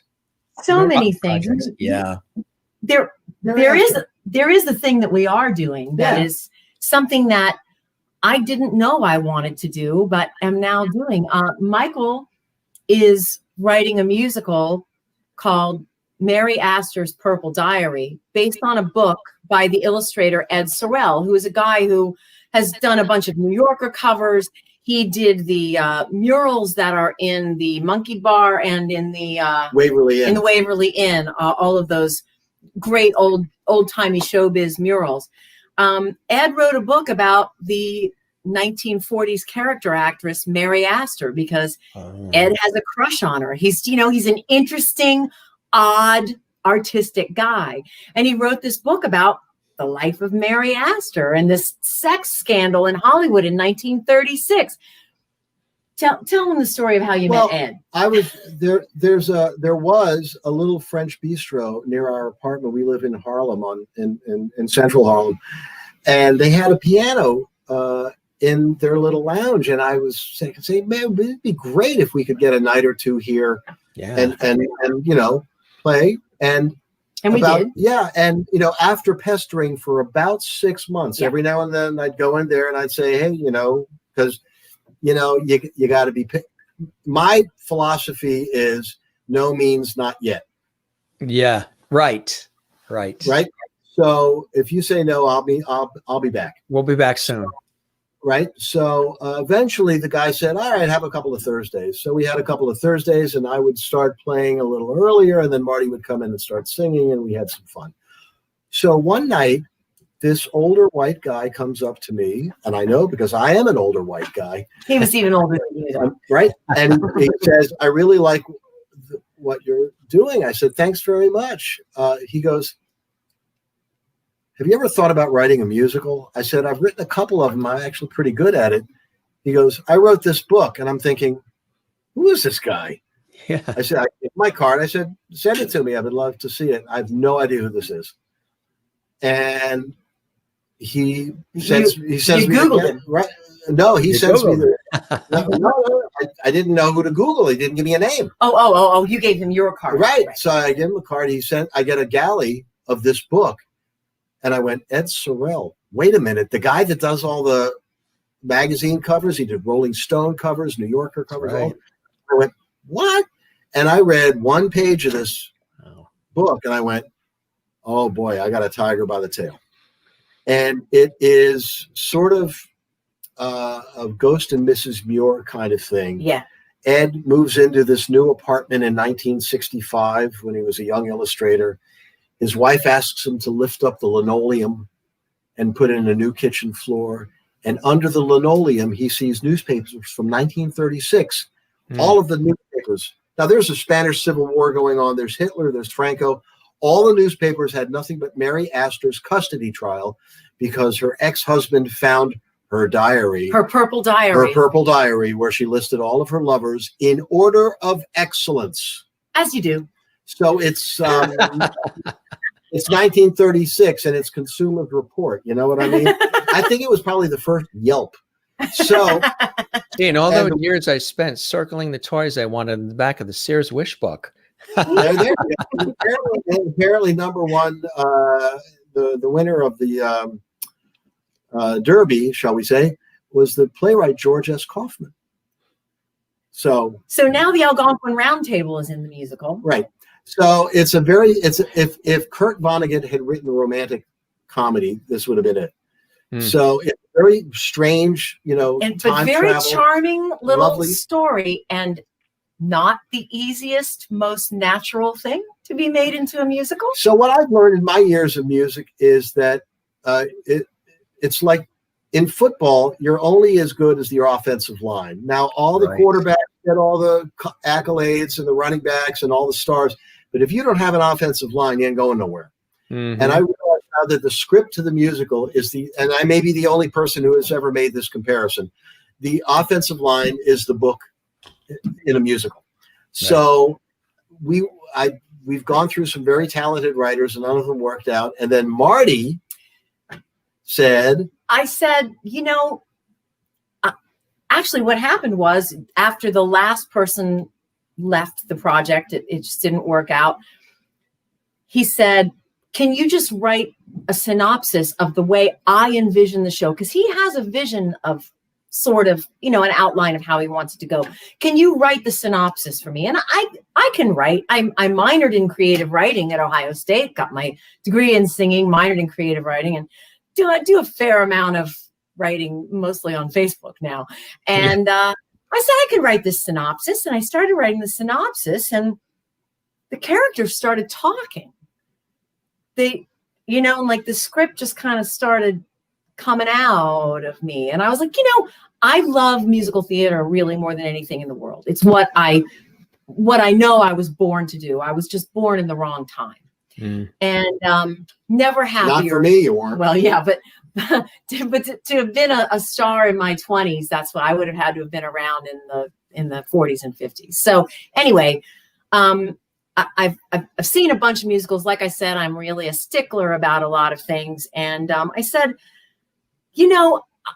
I've never had a desire to write the book of a musical. For one thing, it's an incredibly thankless job. For another, it's a very, very hard job. But I actually think that I can do this. It started pouring out of her like the alien coming out of John Hurt's chest. It was exactly that painful, too. No, it was not. This is the thing. It wasn't painful. I found that I knew these characters, and if I just sat back and let them talk, the thing started. I mean, obviously, it's not all going to write itself. It's not like a Seth Speaks kind of automatic writing thing or anything. I don't want anyone to think that. But knowing the characters and feeling like how they might behave, I don't know. It's been sort of flowing forth. Yeah. We'll see. We're still in the middle of it. So the whole thing is that there's not going to be any live theater for a while. Right. So you have time for me to learn how to write the book to a musical. That's right. Other people are learning how to play guitar. Yes. You at least make money at that. Yeah. Learn Esperanto. Make friends. Have you baked a lot of bread and cleaned a lot of closets too? I don't know. I'm on keto. I don't eat carbs, so no bread baking.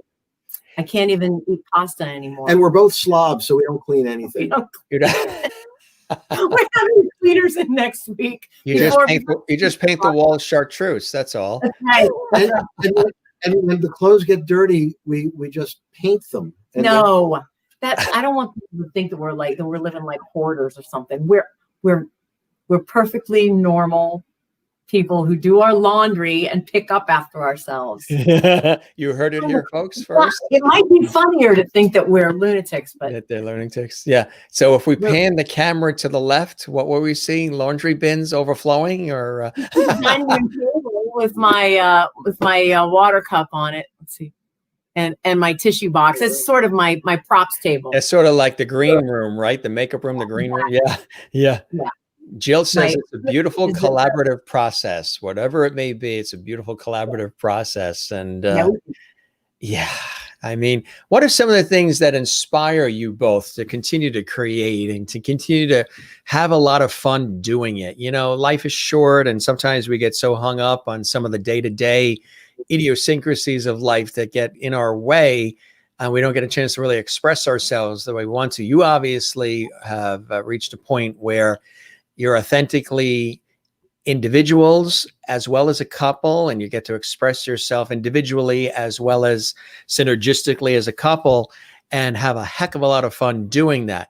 Where do you think that inspiration, that passion, that creativity continues to come from for the two of you individually and collectively? I think we both have a very high degree of immaturity. That's what I thought, but I didn't. I wanted to do a very illustrious, long-winded question and build it up. This is, entertainment is kind of the toy department of life. Oh, and, what we have found, particularly in this past year, is that that's not entirely 100% true, because the necessity of entertainment, the necessity of the arts, the necessity of music and creativity was something that we thought we needed to do for ourselves. Yeah. And what we have discovered is what joy and healing it brings to others, and from doing this online for the last 8 months, we've gotten immediate feedback from the audience, just like you're getting here, which is one of the wonderful things about doing these live streaming shows. And we really have a need to perform. Like, I get physically ill if I don't get to sing on a regular basis somewhere. And I was feeling a little stuck before the pandemic, honestly, because what we do is not the run-of-the-mill expected cabaret, reverent cabaret show that is popular in New York right now. We do something off the wall. We're just being us. It's been hard to find a place that would let us do it. Now, all of a sudden, those people are all at home and just as powerless as we are. So I've been singing stuff that I've been waiting years to perform for people. Let's just go ahead and do that song. Yeah. Why not? What's stopping me now? Yeah. Nothing. It's been, I hate to say this in a global pandemic, but creatively for me, it's been wonderful. Michael has had more of an outlet for what he's wanted to do, but for me, this has been great. When I started at the Roxy, they provided me with a consistent time slot. I mean, 4 to 5 days a week for the last going on 5 years is an amazing run for any musician anywhere. And they said, no singing, just playing. And I went, wow, that's an interesting challenge. I don't mind it. But what I started to do was I started to realize I am now a DJ in a lounge. I mean, there's kids, there's dogs, there's families, there's all sorts of stuff going on. And it's not performing, but it's not purely performing. So I had to create a soundscape from the piano the way a DJ would in a club. And I started mixing up kind of oddball combinations of you should play one of your mashups. Let me play you a mashup. I'm going to go away. Mashup. And Merlin in Canada has her fingers crossed, still asking about a Boogie Woogie situation too. That'll be right after this one. Excellent.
So that was very nice. Very nice. It wasn't me, and people will say we're in love from Oklahoma.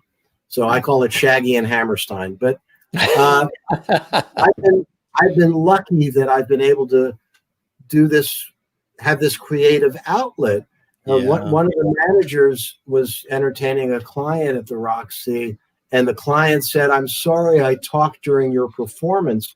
I said, "You didn't talk during my performance. I underscored your conversation." And then the manager looked at me and kind of rolled her head. Oh my God, get this guy. That's a great way to think about it, underscoring the conversation. I like that. Yeah. Now, we've had a request for some Boogie Woogie. Yes, Merlin in Ontario, Canada is hoping that happens. Yes. Stay here for this one. You don't need me for this.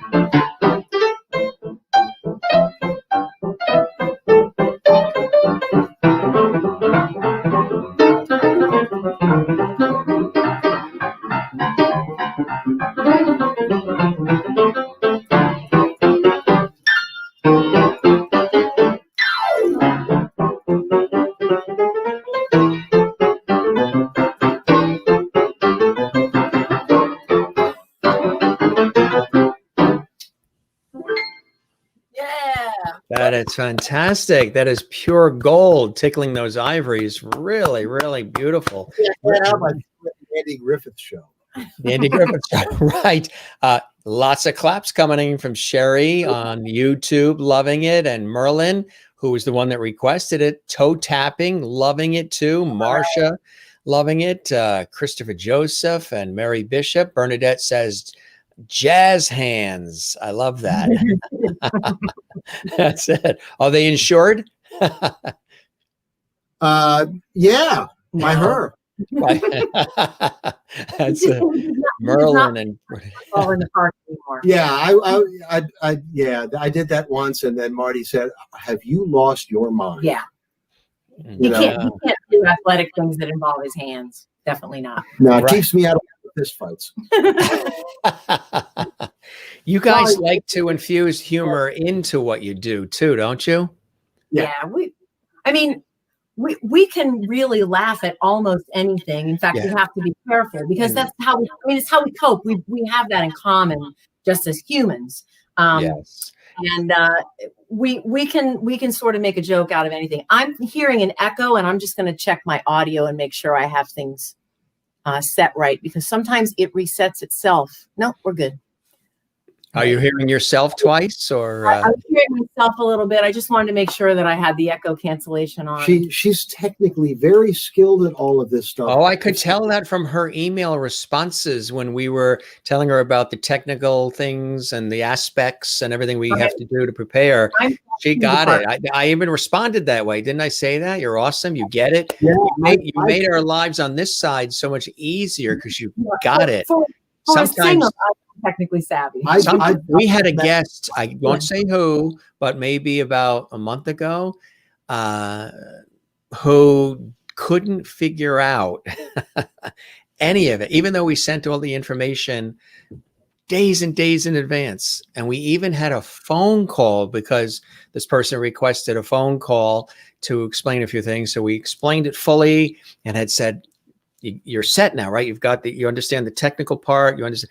And I got it. Thanks. I'm good. And then the day of the actual show, we're waiting. Nobody shows up in the little queue window, nothing happening. So we start calling out and not getting any answer. And then the daughter answers. And then she goes, oh yeah, mom is all ready for you. She's sitting on Zoom. We're like, Zoom? Where did that ever? We don't use Zoom. We use a separate dedicated streaming service. We don't do where in God's name did she get any information? Said Zoom. She got the call personally explaining everything. She got the email. She got everything you needed and didn't end up on the show till 20 minutes after the show was on, and I'm literally on the cell phone guiding them as the show. I'm like, I got to start the show. If we don't start the show by a certain time, we get cut off. We can't, after a certain, 5 minutes, 9 minutes, you get cut off. And I'm actually like, Hi, folks. Welcome to the show. Now, this is what you do. Da, da, da, da. And it was like, so when your email came after we sent you all the important information on how to get on the show, from a technical standpoint, we were like, Yay, you don't have yay, yay. Well, we've been fortunate enough to have done a couple of other shows. You got familiar. Use the same software, and it's a great platform for adding people here. Michael Colby. Hi, Marty and Michael. It's about time you were on Gym Masters. Great guy. Yeah. It's about time you were on Gym Masters. Okay. She Thank you, Michael. He was great. He was on the show. Oh yeah, yeah. He's wonderful. He was awesome. Yeah, really, really great. Really great comments coming up here.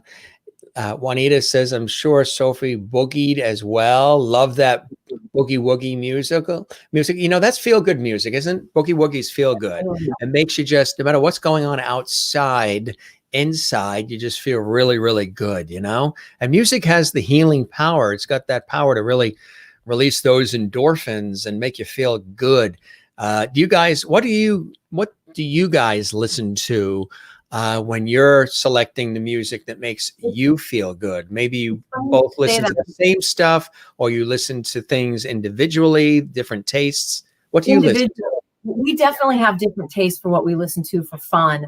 I was just telling Michael recently, man, whenever I watch his live stream that he does by himself at the Roxy, I always request Mozart Magic Flute. That Mozart, specifically the score of the Magic Flute, I can feel the muscles in my back relaxing when that music starts playing. And other than that, I'm a big listener of the New York radio station WFUV, which now is adult alternative, but for many, many years was singer-songwriter, folk music. I like songs where you can understand the lyrics because I'm a word person. You know, I love the words. I love what the words say. And Michael's tastes are incredibly different from mine. Yeah. Oh. Like you don't want to tell the story. Okay. So and we're live. My parents lived in the Middle East for a while, and I still have a lot of family and friends there. And I got a job in the early 80s playing in a Middle Eastern nightclub in the village called the Cafe Finjan, a lot of Israeli, Greek, Turkish, Arabic music, and I really got to like it. Growing up in the Washington area, strangely, there was a lot of soul music and there was a lot of bluegrass.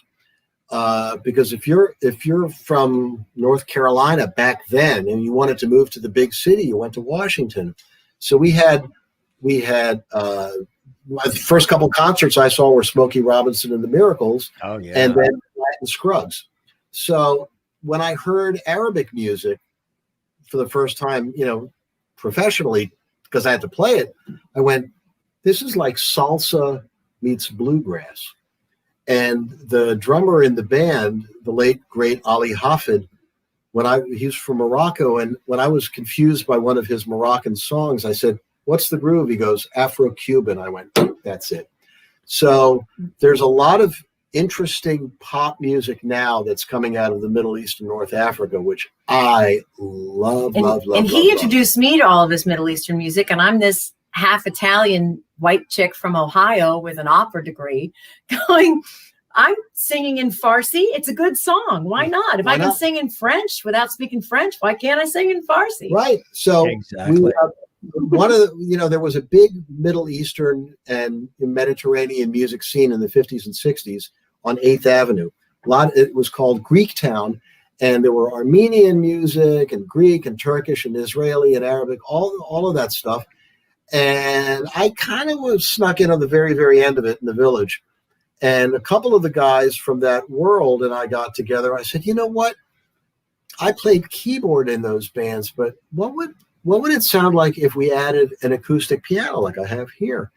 And so we formed a band called, ready? The Habibi Kings. Habibi Kings.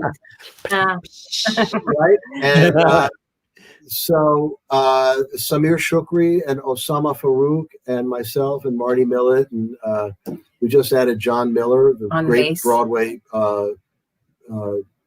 guy, and he's on bass. And John Miller books all of the pit musicians for Broadway musicals. He's That's right. that guy. And I've known him since I was an understudy at Pump Boys and Dinettes. So we've tried to, put something together that will musically bridge a lot of these worlds. The mission statement of the Habibi Kings is, if musicians ruled the world, there'd be no more war. Nothing else would get done either. But there'd be no more war. Right. No laundry, no dishes, no war. And we should say our bandmates, Samir and Osama, were both cast in the Broadway show The Band's Visit while we were doing the Habibi Kings gigs around. So we're like, the two of us American kids came to New York to be on Broadway, and these two Arabic musicians are like, Mike, what is Broadway? These two were on Broadway. We're like, oh, we're really happy for you, but we also kind of want to punch you. It was incredible to see our friends on the Broadway stage, in playing, and they crushed. Yeah, they just crushed. They were amazing. So there's a lot of wonderful music from this part of the world that hasn't really been discovered. And I would argue that the Great American Songbook Golden Age, which we think of as Duke Ellington, Cole Porter, and Gershwin, had a parallel golden age in Arabic music from like the early 50s to the middle 70s, where you had guys like Kulthum and Muhammad Abdul Wahab and Farid al-Atrash, where that stuff is still being played today, and it sounds fresh and it's wonderful. And they're standards. It's great music everywhere but here. Everywhere but here. As a matter of fact, Shakira opens her show very often with an Kulthum song from the 1970s. So, music's music. If it makes you move, that's the groove. That's been the interesting thing I've discovered working with Michael. My background was musical theater, preferably Sondheim, or classic musical theater, and I knew opera, I knew art songs, and some like 70s folk rock things. And this guy, he loves rock and roll. He loves, You Shake My World and You Ran Great Balls of Fire. Great Balls of Fire. And he loves country music. Yeah. And he's expanded my musical horizons. Nobody knows who actually said this, but it's been attributed to many different musicians. But there are two kinds of music, good and bad. Yeah.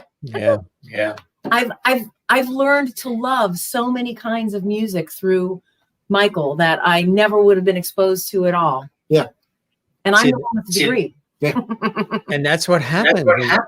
You really have an opportunity to sample, because there's good in everything if you search for it. It might not always be, the thing that you turn to all the time, but there might be various selections of music that sort of tickle your fancy, and you grow to like it and appreciate it, and maybe even interpret it, right?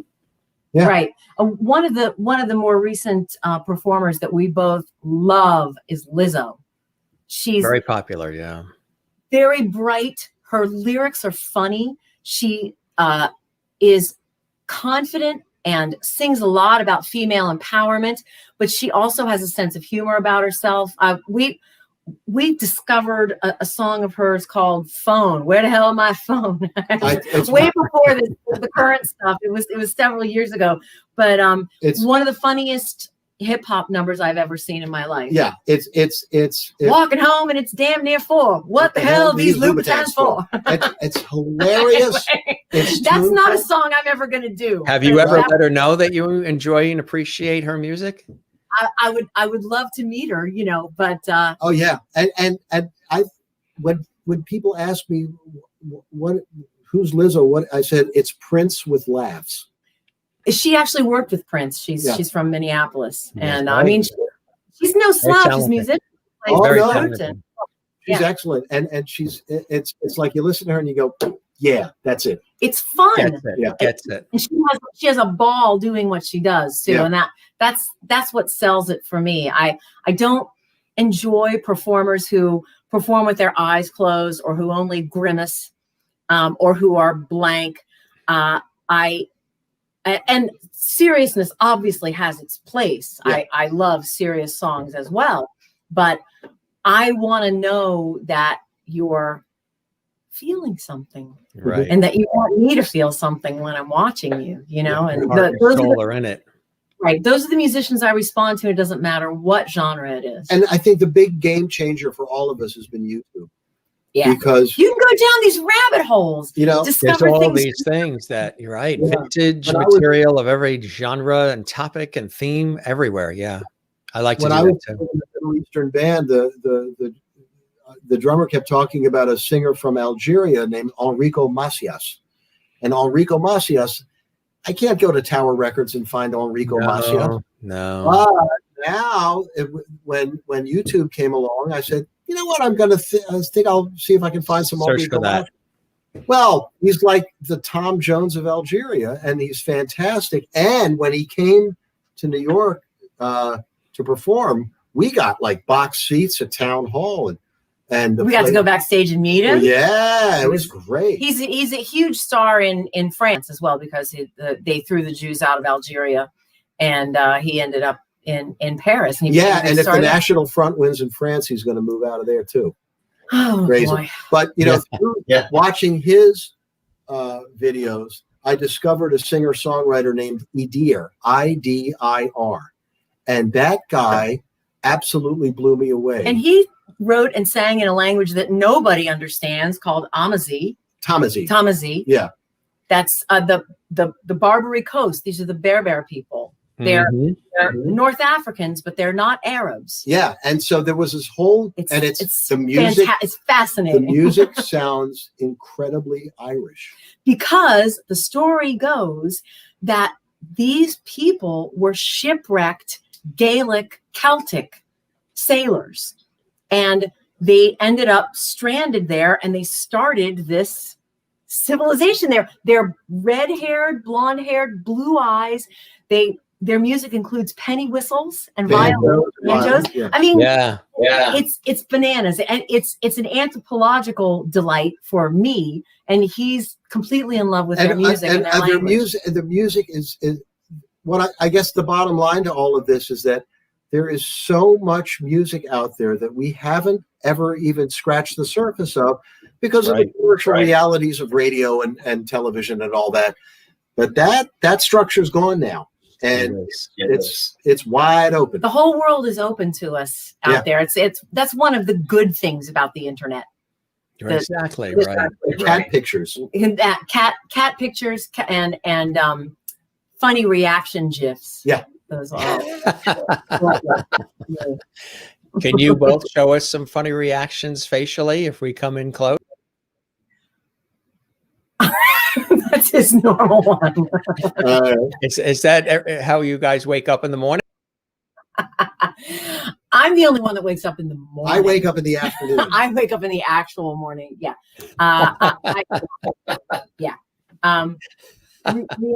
Reaction gifs. Oh, my favorite one is that's the one I use the most. That's the one I use most often. And then there's head banging against the desk, which I'm not going to do because it'll mess up my hair. Yeah. See, that's an intelligent professional woman. There's a lot of things out there to make you have the horror react. There's a lot of things out there to make you have the head desk reaction. Don't mess with the hair. No, what I wanted to say is just remember, you can also seek out the things that make you have the happy react. And it's just really important right now. You know what I do? Every night we watch back-to-back episodes of old Law and Order. Think. They make me so happy because the rule of law, it's like, oh, remember when the rule of law was a thing and we could always count on it? And usually the bad people get declared guilty and usually, not always. Not always. But, and I, of course I have crushes on all the guys, on Sam Waterston, on Jerry Orbach, who is also a wonderful musical theater performer. But it's Jill Hennessy. It's Yeah. we like Joanna. So Angie Dickinson. Every night it's soothing to me. Instead of like he likes to watch the news, and then after a few minutes I just say, can we just see if there's Law and Order on? Yeah. Because now I know we're in good hands, and it's everything's going to make sense. And it's New York City. stage actors. In New York stage actors, my we God. always see people we know in a Law and Order. To be able to watch a guy like, he wasn't on a lot of episodes, but Philip Bosco. Yeah. Or Bob Dishy. These are James Rebhorn. Yeah, these are the great American actors in New York, and we don't have theater now. So if we can watch a little bit of the Broadway group, if we can watch Victor Slezak or Robert Clohessy or Dylan Baker. We can watch. That's our heritage. It does it. It's a show that makes you feel good about New York if you live here, because you're always looking at the neighborhoods and the scenes and going, where is that? Oh wait, that's 1990. This episode was in 1998. That means that before that was a Dwayne Reed. Yeah. Right. what everything used to be. That is. Remember, it was Murray's Deli, and then it was a Wells Fargo. Anyway, now you're really getting in. These are very personal habits now that we're going to. We should probably. Do you have other personal habits you'd like to share, or that you got to get off your chest, or this could be a therapy session? All my Facebook posts are public. If you want to know what I really think, I definitely pull any punches there. I tell you, just particular shot, Michael, you look very Art Carney. Ooh, that's what we haven't heard before. I used to get Bobby Darin, and then I got older. I say the Bobby Darin, but the Art Carney, and that's a compliment. Yeah. Oh yeah, Art Carney's great. When I met him, I thought he was a combination of Louis Black and Bill Maher. Can you imagine if he was Art Carney, how long it would take him to start playing the piano? Never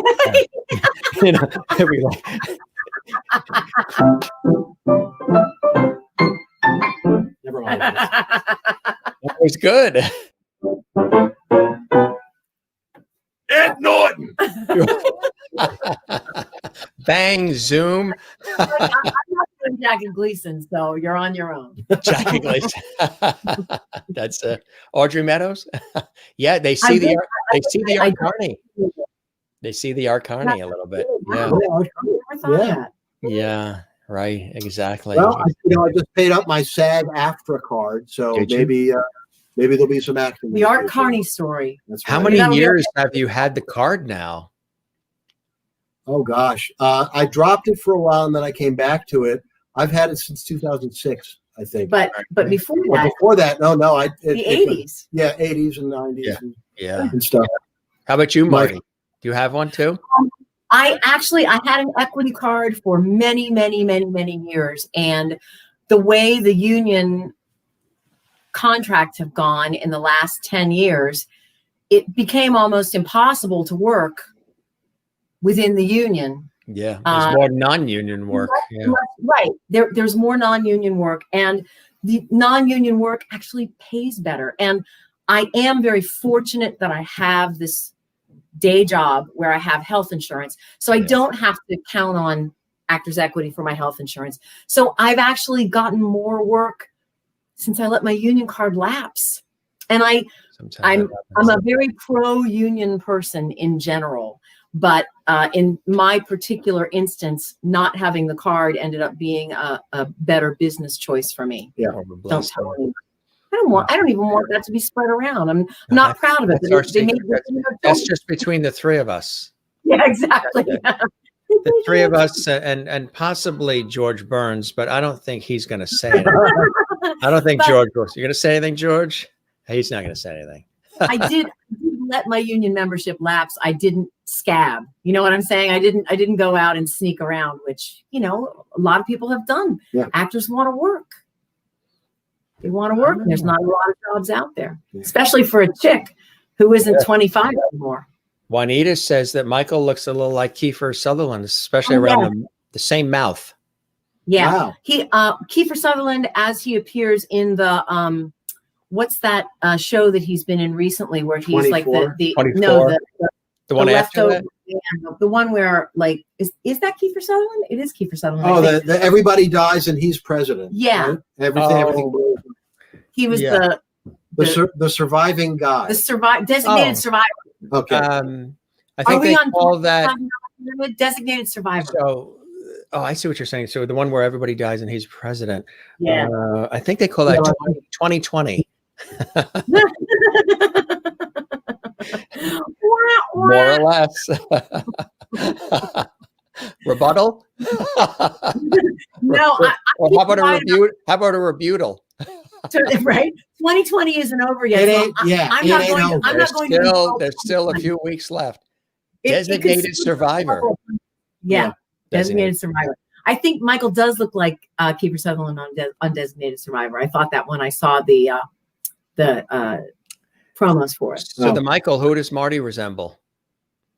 Heaven on earth. A very He's reading that smart on man. cue Very card. smart. I've heard a lot of things, but depending on what age I am, depending on what weight I am, depending on what Does that hair change by the day or the hour? Or yeah. I've heard Talia Shire. I've I can heard see that. Yes. Kathy Lee Gifford when my hair was longer. I've heard Keely Smith. Keely Smith when my hair was dark, and I've had people follow me in an airport when my hair was dark, insisting that I was Liza Minnelli. And I did have the haircut. It's not quite the haircut I have now, but I did have the haircut. My hair was dark, but I really don't look anything like her. And she's also like 20 years older than me. What so about Pat Benatar? Pat Benatar, I've also gotten a lot. And Kelly McGillis, someone said. Really? Once. Yeah, that was a weird one. I don't know. Oh, and once when I was at a particularly thin weight and my hair was blonde, someone did say I looked like Lady Gaga. And I love being compared to her because I adore her. And she's actually, her family is from the Shadyside area. Her grandmother lives right across the river from Shadyside in Glendale, West Virginia. So our friend Janie Husick plays cards with Lady Gaga's grandmother. And I sang in church choir with her uncle. Wow. Random facts about nothing. That's a random fact about nothing. That's amazing, huh? When I met her, I actually got to tell her that. She's like, "You have got to be shitting me." It was very cool. It was nice to have something to say to her besides, "I really like your work." Yeah. Now, Beverly Aaron Hennessy says yes to Art Carney. Such a bubbly couple, and love the way Marty looks at Michael. It's my meal ticket. That's why. No. And we wait. actually. Well, it depends on No, which I- job we're in. In this I- job, he's my meal ticket. No. I'm her. This is my retirement plan. Oh, I thought we. This is my retirement plan. My I thought we RP for short. Right. I thought we should consider doing A Star Is Born as a comedy, where her rising to untold heights pleases me to no So end. instead of being so jealous that the wife is more famous, that he walks out into the ocean at the end. He walks out of the ocean with a surf casting rod and goes fishing. You know who I've always heard? I've heard several different people over the years that people say that I look like, and it could be bone structure and everything else, especially, when my hair is shorter and I don't have this. He was in Sex and the City. He was in Twin Peaks. He was on Desperate Housewives. Yeah, a lot of people say there's a resemblance. It could be an early picture of you with your hair short. I can Yeah. definitely see that. the English. I think it's that English-Irish thing. Like he could be a brother or a cousin, Kyle MacLachlan. I see what they're talking about. I see the resemblance between us two. Yeah, yeah. That's a good choice. They could have said Bozo, Captain Kangaroo. Of all the comparisons I've ever been given, the only one that I could see at the time was Talia Shire when she was in the Godfather. And The you first had Godfather. darker hair, right? When you Yeah, my and- natural color was Well, I the saw same. those photos, and I would say Talia Shire immediately, especially with that It's a color. dark hair. Yeah, the eyes and everything. Yeah. Once your hair think all bets are off. Yeah. So And is Michael your Rocky? Sure. Yeah. Dun, dun. Dun-dun-dun, dun-dun-dun.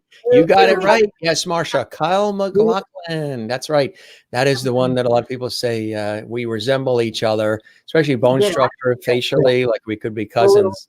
The beard and everything, you got a little Mike Piazza thing going on. Oh. My favorite team is the Mets. And you got a new owner. Yes, they did. Yes, Mr. Cohen. The Mets, because my father grew up in Astoria and loved before they moved out of town, the Brooklyn Dodgers. So, Wow. as you know, a lot of the Dodger fans, they went with the Mets when the Mets were created. So we always went to Met games. We went to Yankee games as well, and we still do. But the Mets, and growing up on Long Island, Flushing's closer, so we just always went to Shea Stadium as well. But yeah, it's I don't know. Hopefully he's going to spend some money on the team and bring them back. And I don't know if it's going to resemble 69 or 86. I mean, that would be. If you have an owner that knows personnel, That's- hire somebody who knows what they're doing, and then get the hell out of the way. No way. Right. Michael knows what he's talking about because his big team is the Washington football team. We don't even have a name anymore. They don't even have a name. That's how No. big Yeah. they are. Just he's it's that's a heartbreaking team for their fans to root for. But they're tied for first place with a losing record. That says a lot to me About 2020. About 2020. That's about right. Anything you guys want to do to maybe play us out, holiday jingle bells, or anything you want to do with a holiday theme to I actually, if it's more heartwarming than peppy, but have yourself a merry little Christmas. Most people usually sing the alternate happier lyrics, and in fact, the original kind of bittersweet lyrics are more appropriate this year. It talks about not being able to be with people you love. Yeah. right. So- And a lot of times I think people forget the original lyrics too, because they've always heard Yeah. the other. Right. That's a beautiful thing. Yeah. Yeah. Very good. What- After 9. Yeah, are you suggesting something else? No. I was going to say, Oh, it's kind of late. I why think you do that's it a why. cappella? Yeah, I could do that. You have neighbors that are nearby that would hear it? We live in a big apartment. You know what? We're actually okay legally we're okay until 10 o'clock. Okay, let's have at it. But Is okay, that what they have? They have like a noise ordinance or something? it's actually it's a city law. Well, I'll be the first to tell you that anything you guys are doing is far from noise. It's beautiful noise. Depends on what you're trying to accomplish next door. You know what I'm saying? So let me set the key for you.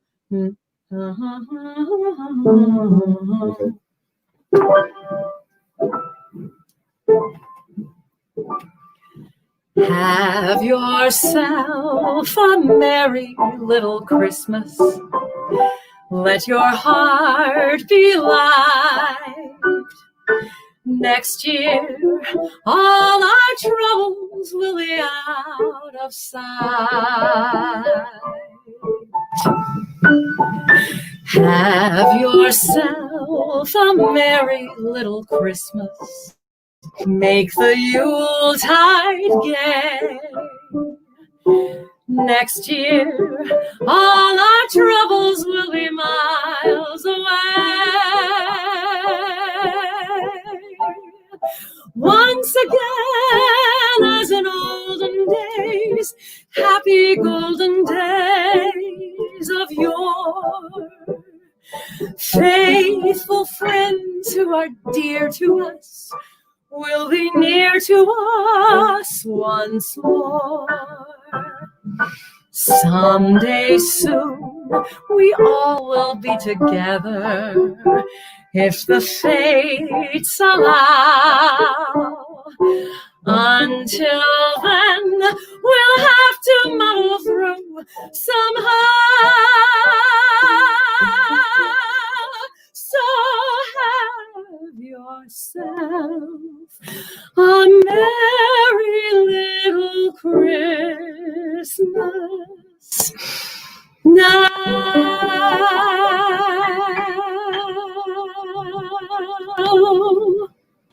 Very beautiful. Very Feels timely, doesn't it? yeah. Very. You do have a stunning voice. Very, very, very, very clear and warm, and has just a lot of vim and vigor. Really, really beautiful.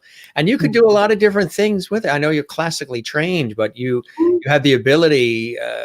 It's very versatile, right?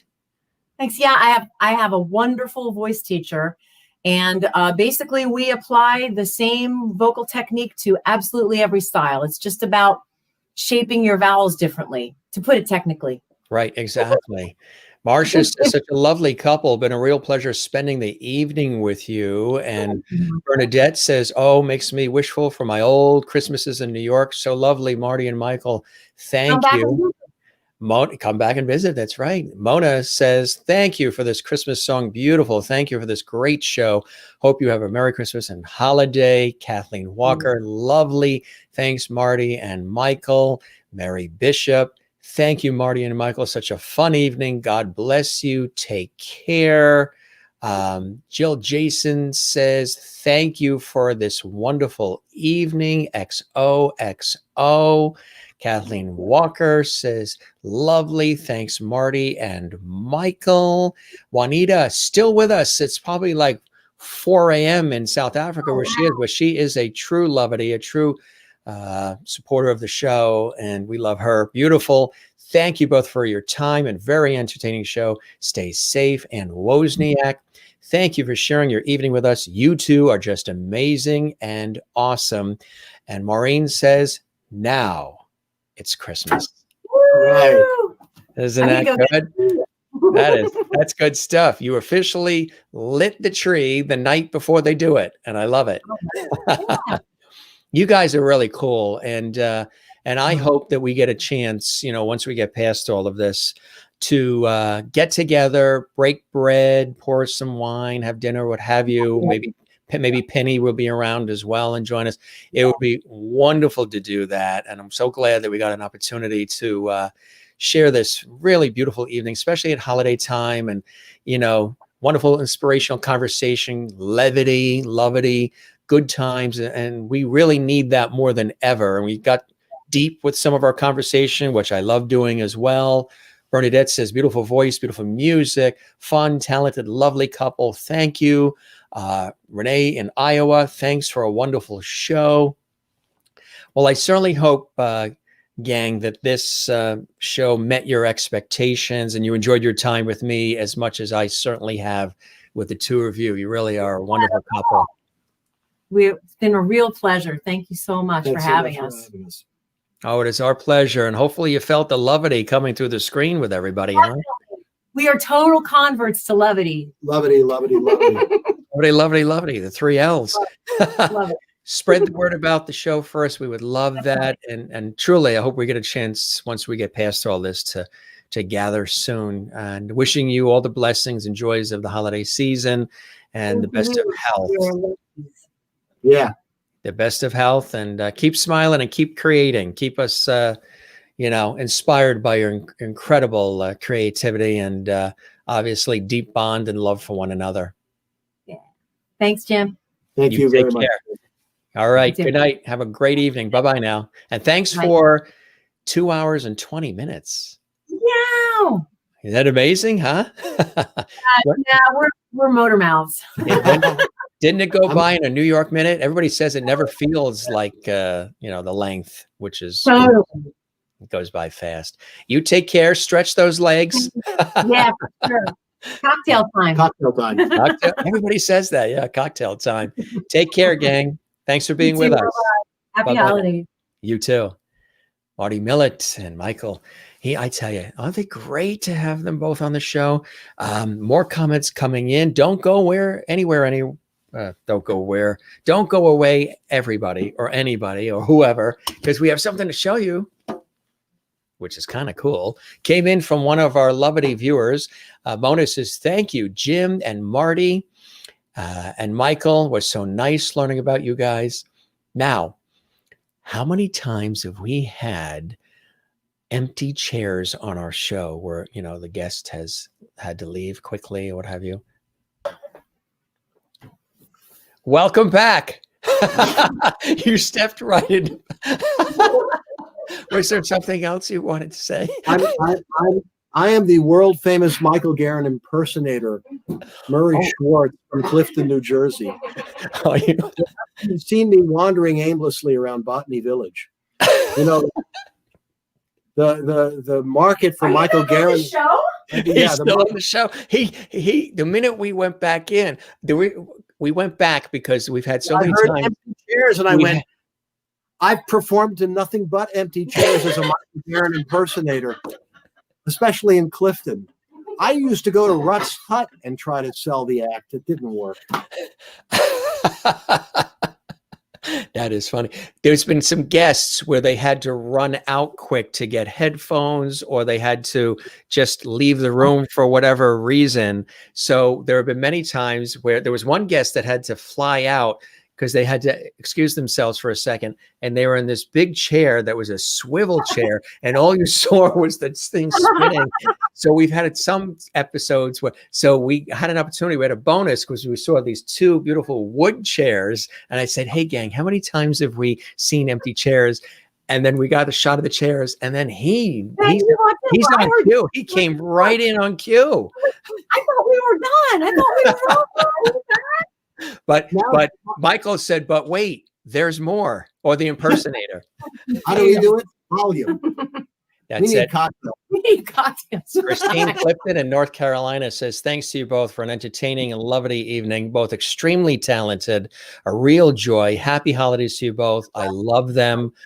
Claps and smiles from Juanita in South Africa and Marsha Murphy Watson. Another great evening. Thank you, Jim. Our pleasure. Part 2 of the Jim Masters Show with Michael and Marty. This is part 2. This is an episodic. This is a mini series with Jim, with Masters, Marty, and Michael, the 3 M's. What an adorable couple. Sherry Schoenlein. Good stuff. Thanks again, gang. This was fun. This was a hoot. This is funny. I love this. Garin impersonator from Clifton, New Jersey. You do? Cut him off. Cut him off. Get the hook. Gotta cut him off, right? Good night, gang. We'll see you soon, okay? Happy Merry. Bye-bye now. That was terrific. Didn't you love that? So many times we have seen a lot of empty chairs, so that was funny. And he knew when to slide right in. Thanks for all the great comments. Thanks for all the participation. Thanks for all the levity. That's what we have here on the Jim Masters Show Live. Some good conversations, entertainment, and sometimes anything goes. And that's what makes it fun, right? And that's why I think so many guests say they love it and they want to come back. That's why you guys tune in. And wasn't that funny? I know that was funny. And they roll with it. You could tell they roll with it. They're very humorous, and so happy to have them on the show. You can find them, of course, online and YouTube and everywhere else. And loved having my dear friend Penny Lando here as well. And thank you very much, Penny. And that was funny. I want to show you something before you go. Got this beautiful card from one of, and I hope she's still watching. Got this beautiful card. Well, actually, this box came over the weekend, and it was really, really special. You guys have sent some wonderful things along the way. The wonderful family cookbook. I got to show that maybe over the weekend from Christine Clifton, her father's recipe book, and we're already going to be experimenting over the holidays with some of those great recipes. Very beautiful gesture to send that, and some of you have also sent all kinds of Tesla Bella with all the cookies and just some wonderful things. And this box came, and I think it was from this wonderful levity who you see all the time, Ann Wozniak. Now look at this cool card. It's a Christmas card she sent. One of our fabulous levities, Ann Wozniak. One of many cards that have been coming in, and I truly appreciate this. And she goes, and we're going to show you what's in this tin, and there's a story to it. Well, maybe I should show you the tin first. I'll show you the outside of the tin. There you go. It says, see it? We don't want the right. Well, I don't want to spill what's in it. Let's see. How can we do it where you, there you go. Young. He says young. And I'll tell you what the rest says. It says young plantations, a Carolina tradition. And in a second, I will do the reveal as far as what's in it. But let me, this beautiful handwritten note from Anne Wozniak. And Anne, I hope you're watching. So I wanted to share. I love, you know, I think it's important to say thanks to everybody for these beautiful gestures. You know, the tagging, the sharing, telling all your friends about our show, joining us every night. You know, as much as it is a lot of work putting it all together, the fact that you guys go out of your way and schedule your day to make sure you're here, even at times when we do the show at different times based on the guests or whatever's happening, I think it's just absolutely beautiful. And we have such a wonderful time with all of you and with our guests and the crew and everybody. So she wrote a beautiful thing here, and it ties into this young plantations, this fantastic Carolina company. There's some incredible goodies in there. Now, the tough part with all of this is we opened this package over the weekend. It's now, what, Tuesday, December 1st? Do you know how hard it was to gingerly pick some of the goodies in there and just eat them one by one and try to keep them level so when we show it to you, it doesn't look like we wiped out anything? We don't show you an empty tin. I know you guys love food, so I wanted to show you this. So it was very difficult just sneaking little bites of what's in there because there's several different cool things in there. And to be able to get it to remain until, it was the same thing when Tess LaBella sent those 2 rounds of incredible cookies from Florida. To get them stretched out to when we were able to show them on camera was very difficult as far as, you know, not eating them. So let's take a look at what we've got here. This beautiful, going to take a look. I see more comments coming in and good, excellent. Thank you, Anne. You are very welcome. Hope you enjoy. I'm going to show our wonderful Loveity viewers what it is. First, let me tell you this. There's a whole story to this, and I really appreciate some of the things you guys are sharing. You know, personal stories about your lives and your family and how much this show means to you and what we've created here. Folks of all ages, backgrounds, demographics, men, women, all ages, from all different cultures and income levels. And, you know, everybody's welcome on this show. There's no age group. There's no income level. There's no, you know, admission charge. I mean, it's everybody that wants to watch and be a part of it. I love it. So let's get very executive here. And let's tell you what we've got. Hello, good evening. Class will begin in just a moment, everybody. So sit down, relax, and I will begin our lecture in just a second. Jim, you are like an explosion of awesome. Don't you love that? Wow. Anne could have stopped right there. Sending you a little treat from Florence, South Carolina. I have very fond memories of what's in that fabulous tin. When my brothers and I were children, we had several pecan trees on our farm, and we would gather the nuts and sell them to Young Pecan Company, or pecan. Some people say pecan, some people say pecan. This was the selling of the pecans from their pecan trees was their Christmas money so they could purchase gifts for others. What a beautiful thing to do. They picked the pecans from the pecan tree and then they sold the pecans to the Young Pecan Company. And they used the money that they could gather, she and her brothers, to get gifts for others. That is really nice. Also in closing, Christmas in Ireland by Emmett Cahill, of course, you know, one of the Celtic Thunder gang, who I've also interviewed on public television. We're hoping at some point he'll be able to join us here on the show. She sent this along too, Emmett's latest CD as well, and I appreciate that. And as I mentioned, my other dear friend, Tim Janis, sent a wonderful CD, his latest CD, which is All Is Bright, and it's all beautiful instrumental Christmas music. And it's really, really nice. And Tim is a dear friend, an amazing composer, 12 public television specials. I've had an opportunity to work with several of them, and a beautiful card that came as well. So we've been listening to that, and you can hear Tim's material on YouTube, and a beautiful card as well. But she goes, hope you enjoy, and thank you for all your kindness. Much love and hugs, Ann Wozniak. And this is absolutely beautiful, and I really appreciate that. And I appreciate your, taking the time to send this along. I mean, this is really, it speaks to the heart, and it's a very levity thing to have done. So thank you very much. I really appreciate that. Now, let's see what, I already know what's in it because we've been digging in. But again, it's from Young's, the pecan company. And let's open it up. And there's a little foil too that I already took off just for the ease of, it's kind of like a cooking show where they prepare the food, but then in the stove, they would take it out and it's already cooked. That's to save time. But there you go. A Carolina tradition.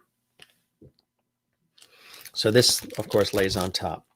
Now, we've been very good in not eating it all. But look at what's in here. Look at that. Yes, pecans in all different ways and chocolate covered. And oh boy, I tell you. So as you can see, we had some of them. We dug into a few. What a great holiday gift. Thank you very much. Great way to kick off the holidays with this beautiful tin of goodness from the Carolinas. Thank you very much, Ann and family. And what a beautiful, heartwarming story about your family, the pecan trees. And you would sell the pecans to this company that makes these delicious pecans.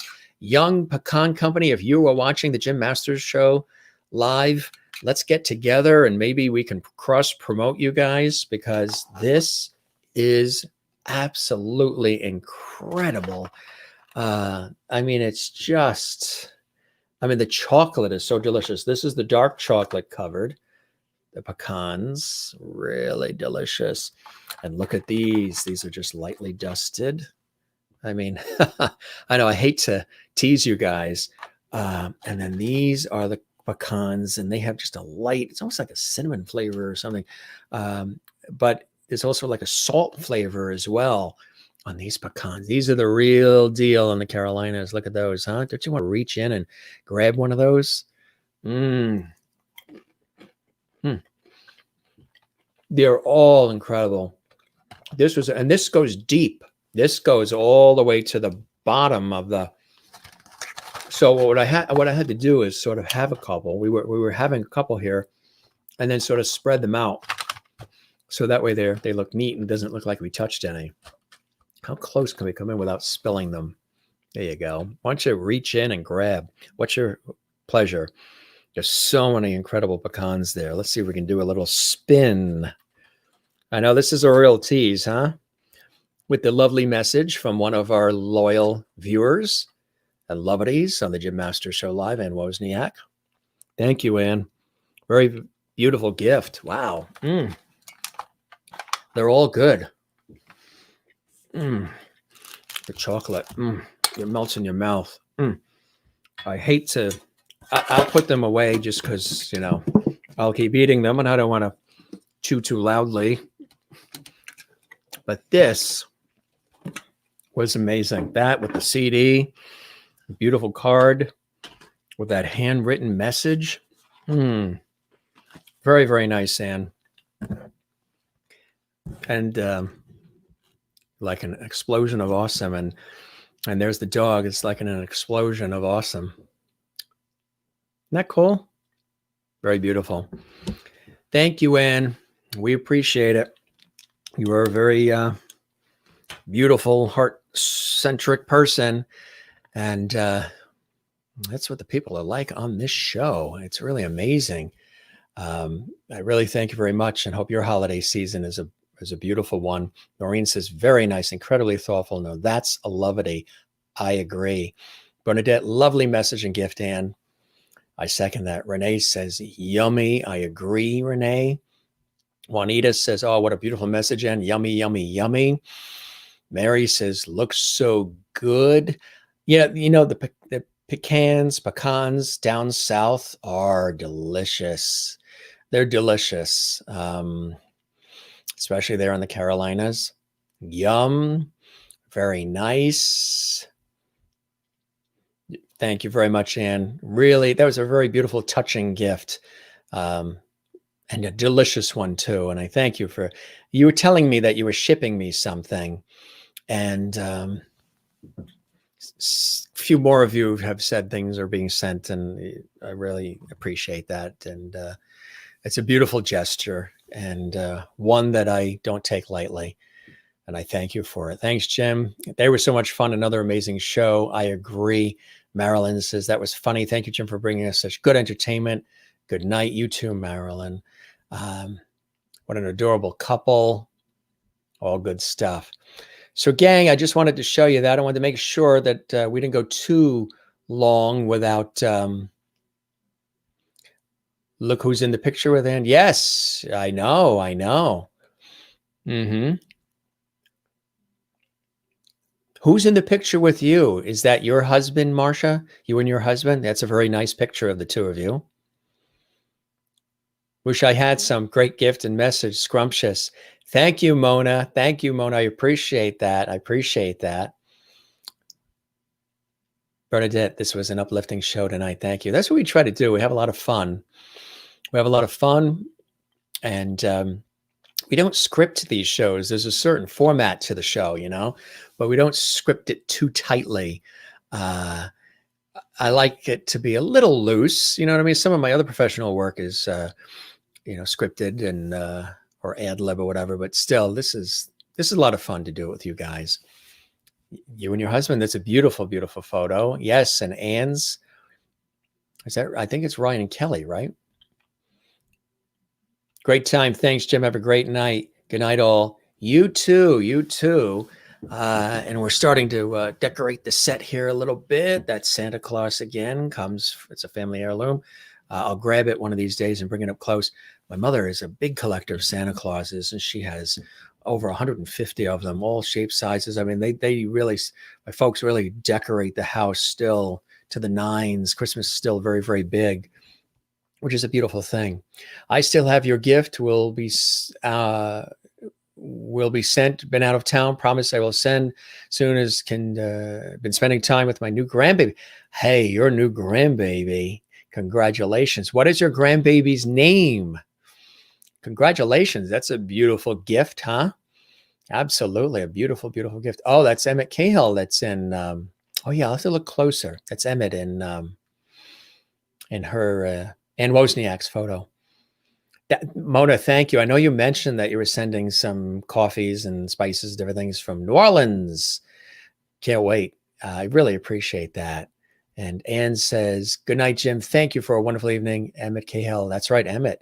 And yeah, now I see it closer. You look marvelous in that shot, Ann. Hopefully one of these days, you and I will be in that photo. That's right. We will. Oh, yes. I got to get you that. Renee. Forgot about that. Sorry, I forgot about that. It's been so extremely busy lately.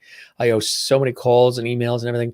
You know that we are booked just about all of January, December, already going into February.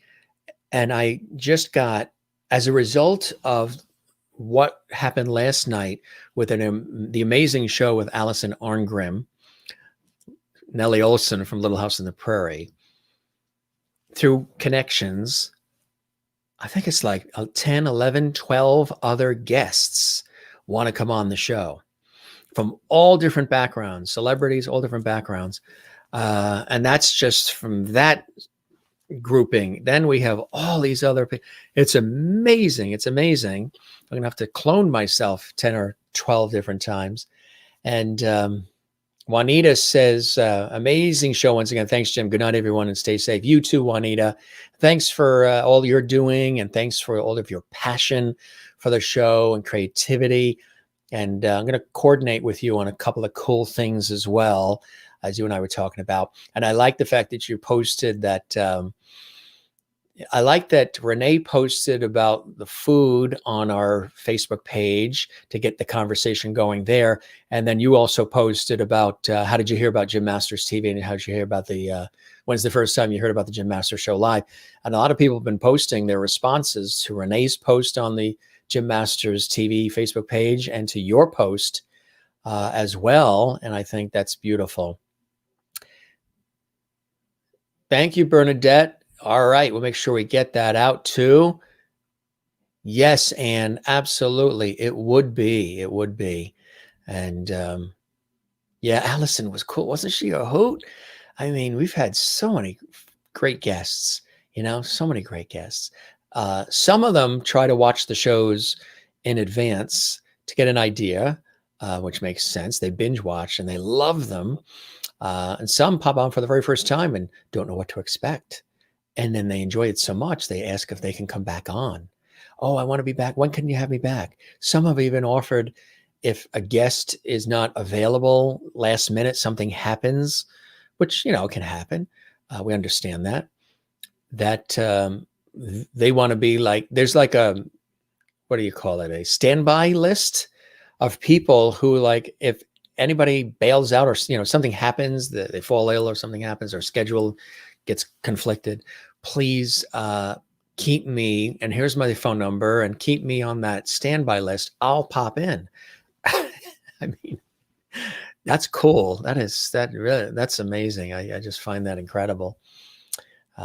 Okay, Jim and everyone, stay safe, stay well. Good night. You too. We're going to munch on a few more of those goodies from Ann Wozniak. I still taste that chocolate. It's in my mouth. It's delicious. Gang, we love all of you, and thank you very much for being with us. You can see we're starting to decorate our set a little bit here, little by little, moving some things around. Got some cool things we're doing. More to come. Stay tuned.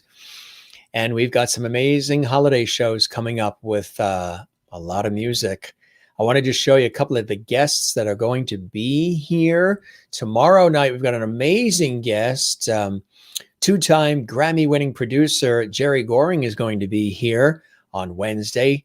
Then on Thursday, the extraordinary Sharon McKnight is going to be with us. Then we have music and vocal legend Holly Lee Maxwell. She's joining us here on Friday, live music and all kinds of fun. On Saturday, live and direct from Ireland at 3 p.m. Eastern, noon Pacific, on our YouTube channel, Corner Boy. There's a very, very popular Irish band. They're really popular. They're also going to perform live exclusively on our show, live and direct from Ireland this Saturday, 3 p.m. Eastern. Again, the reason why we're doing it at 3 is because it'll be 8 p.m. where they are in Ireland, Greenwich Mean Time. So 3 p.m. Eastern on Saturday. It's going to be an afternoon of incredible music. Now, what's amazing is on Saturday, we're doing 2 shows. On Saturday, we have the incredible Irish group Corner Boy. They're going to be here performing live, 3 p.m. Eastern, noon Pacific, 8 p.m. in Ireland, Scotland, England, on our YouTube channel, Jim Masters TV. So be sure and subscribe to the channel and click the notification bell so you don't miss anything. That's at 3 p.m. Eastern this Saturday. Then at 7 p.m., much more comes your way. That's right. We have even more music and merriment with Dennis Scott. Dennis Scott is a 2-time Grammy-winning producer and songwriter and musician and performer. And he's been involved in children's music as well, and just so many cool things. So 2 shows on Saturday, 3 p.m. Eastern. We're really packing in the entertainment for you, working so hard behind the scenes to pull all this off, I have to tell you. But we got 2 shows on Saturday coming your way. Corner Boy, live and direct from Ireland. They're going to be amazing at 3 p.m. Eastern, noon Pacific. And that's this Saturday. And then on Saturday night, 7 p.m., the music continues. So what's going to happen is 3 o'clock, and then in between that show and Dennis Scott, 2-time Grammy-winning producer, songwriter, musician, and performer Dennis Scott coming on. We'll probably have dinner in between because it's going to be one show at 3 to the next show at 7 on Saturday. Then on Sunday, live from Ireland, the brilliant songwriter and performer, recording artist, musician, and singer Roy Buckley is going to be here. A lot of people are very excited about Roy being here. He's very, very well known, very popular. Matter of fact, you might have seen his comments. He was posting and watching our show when Phil Coulter was here, the Irish music legend, multi-platinum recording artist, songwriter, and producer. Phil Coulter was here a couple of weeks ago, and Roy Buckley was loving the show. He loves our show. He's here on Sunday, 3 p.m. Eastern, noon Pacific, 8 p.m. in Ireland, Scotland, and England. That'll be on our YouTube channel, Jim Masters TV, so make sure you join us there. Let's see if I can keep some of this straight. So that is on Sunday.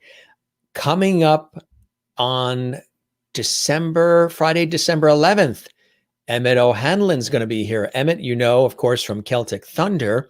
He's also a solo artist, and he was just performing in Germany. He's back now in New York.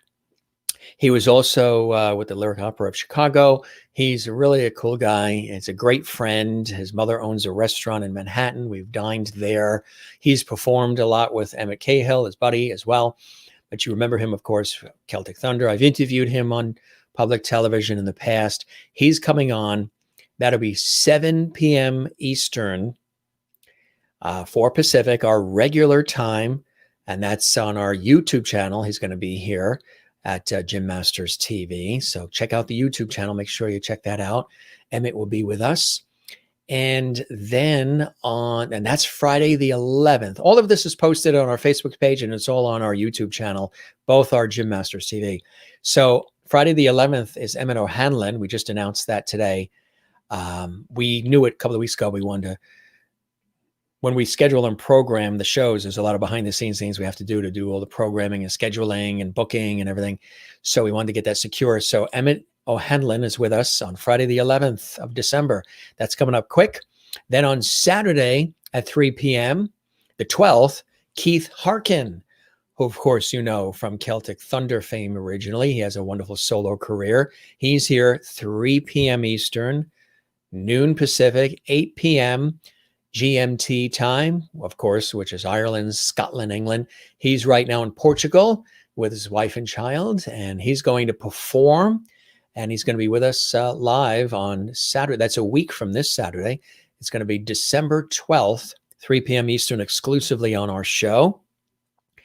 And then that night, we're doing 2 shows. Next Saturday, we're giving you lots of entertainment on December. So many people who want to be on our show because of the holidays, they want to be on our show in December. So it's been a real scramble behind the scenes. There you are. It's been a real scramble behind the scenes to make it all happen, to get everything coordinated and everything with everybody's schedules, my schedules, because I'm usually very busy in December with everything professionally. But Keith Harkin is going to be here on the 12th, 3 p.m. Eastern. And then on that evening, the 12th, not the 12th. Yeah, the 12th. Right. Emmett O'Hanlon is Friday the 11th. Keith Harkin is Saturday the 12th, 3 p.m. Eastern. And then Saturday night, the 12th, Saturday the 12th at 7 p.m. Eastern, our regularly scheduled time. Brilliant. She's a dear friend too, originally from the Chicago area. I actually had an opportunity to be involved in a wonderful concert event with Mario Frangoulis, the wonderful Greek artist. This was at the Lincoln Center for Jazz at Lincoln Center in Manhattan, and with other dear friends. And she was with us. We had a fantastic night. This was about 2 years ago. Marilyn May was there, and it was really cool. Tammy McCann, the brilliant jazz vocalist Tammy McCann, is going to be with us on Saturday, the 12th of December, live. She's going to sing live, perform live. We're going to have a lot of fun. It's going to be amazing. And that is on Saturday, the 12th. So on Saturday, the 12th, there's going to be a quiz later, folks. So I hope you're writing this down. Saturday, the 12th, you've got a double whammy of Jim Masters Show Levity coming your way with Keith Harkin at 3 p.m. Eastern on our YouTube channel, noon Pacific, 8 p.m. in England, Scotland, and Ireland, 3 p.m., the 12th of December. And then the same day, the evening edition of our show, 7 p.m. Eastern, 4 p.m. Pacific, the one and only jazz vocalist Tammy McCann is going to be here on the 12th. So Keith is in the day, Tammy's in the evening, which is going to be absolutely, absolutely amazing. And then guess what? On the 13th, Sunday, the 13th of December, you know who's going to be here? Conor McGinty. Yes, another brilliant Irish singer, musician, performer, songwriter. He's going to be here live. He is the cousin of Damien McGinty, who you know from Celtic Thunder and his brilliant solo career, Glee. And he was a guest on our show in the summertime. Damien, and I've known Damien for years, is a really cool guy, very talented. And I've interviewed him when he was with Celtic Thunder, and he still performs with Celtic Thunder, of course. He's still a member of Celtic Thunder. And this is his brilliant cousin, Conor. And a number of folks mentioned to me that Conor would want to come on the show. So we put it all together. We scrambled quick because he's going to be coming on the show as well. And we're very, very excited about that. That's going to be on the 13th of December. That's Sunday, the 13th. That's going to be some major weekend, as is this coming weekend. Conor will be with us at 3 p.m. Eastern, noon Pacific, which will be 8 p.m. for everybody watching in Ireland, Scotland, and England. Conor McGinty will be with us live from Ireland. That is going to be amazing. And that's just the short list.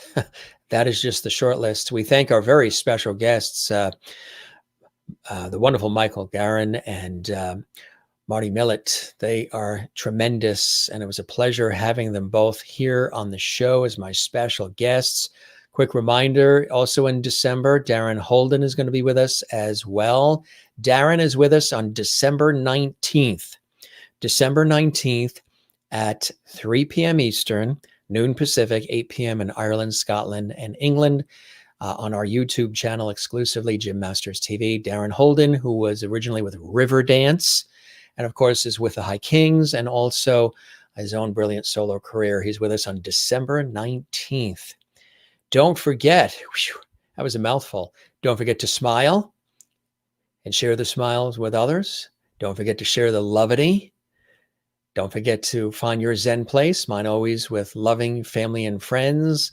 And of course, tennis and cycling and music and creative writing and all the cool things I enjoy. Of course, my career in television and radio and stage all these years brings me great blessing and joy to be able to do the things I do, and with all the fabulous people and different TV networks and stations and stages and on camera, behind the scenes, all these different opportunities, which I love and appreciate.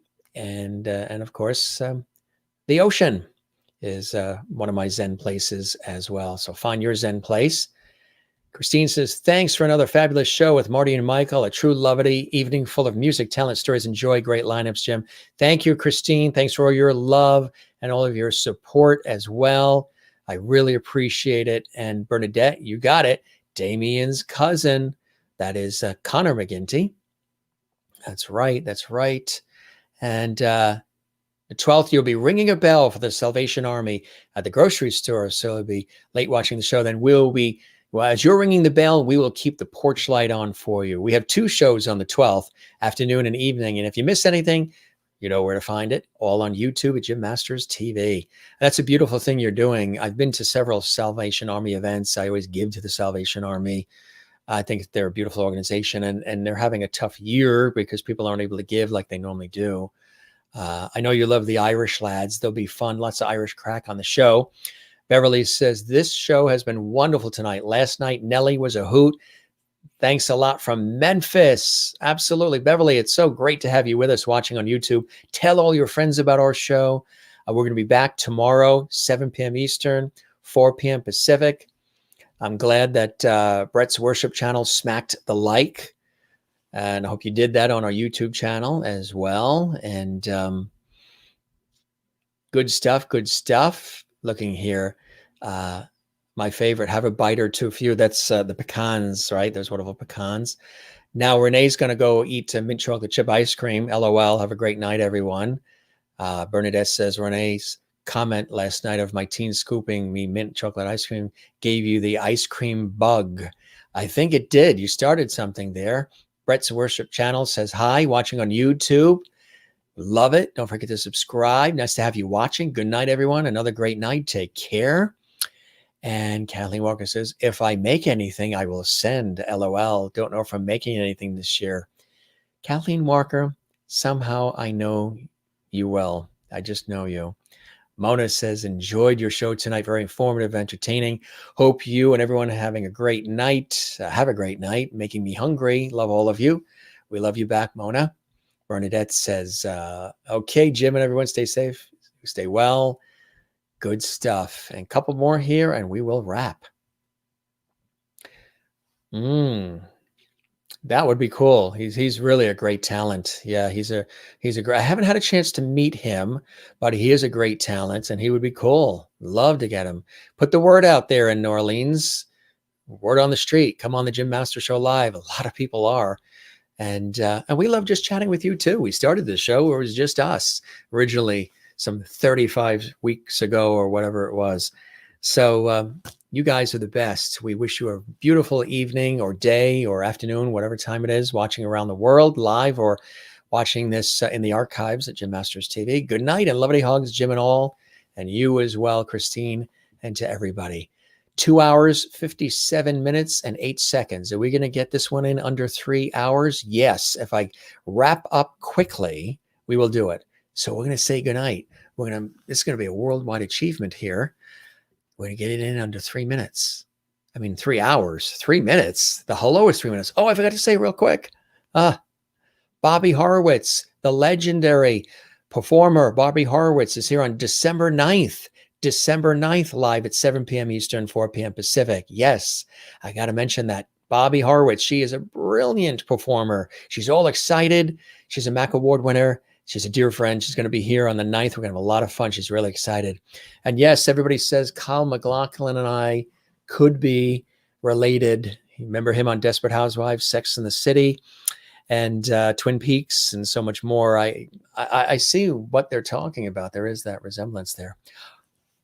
Good night, Jim Masters. Thank you for your time this time. Till next time, we'll be back tomorrow with another fantastic show in store and another amazing guest.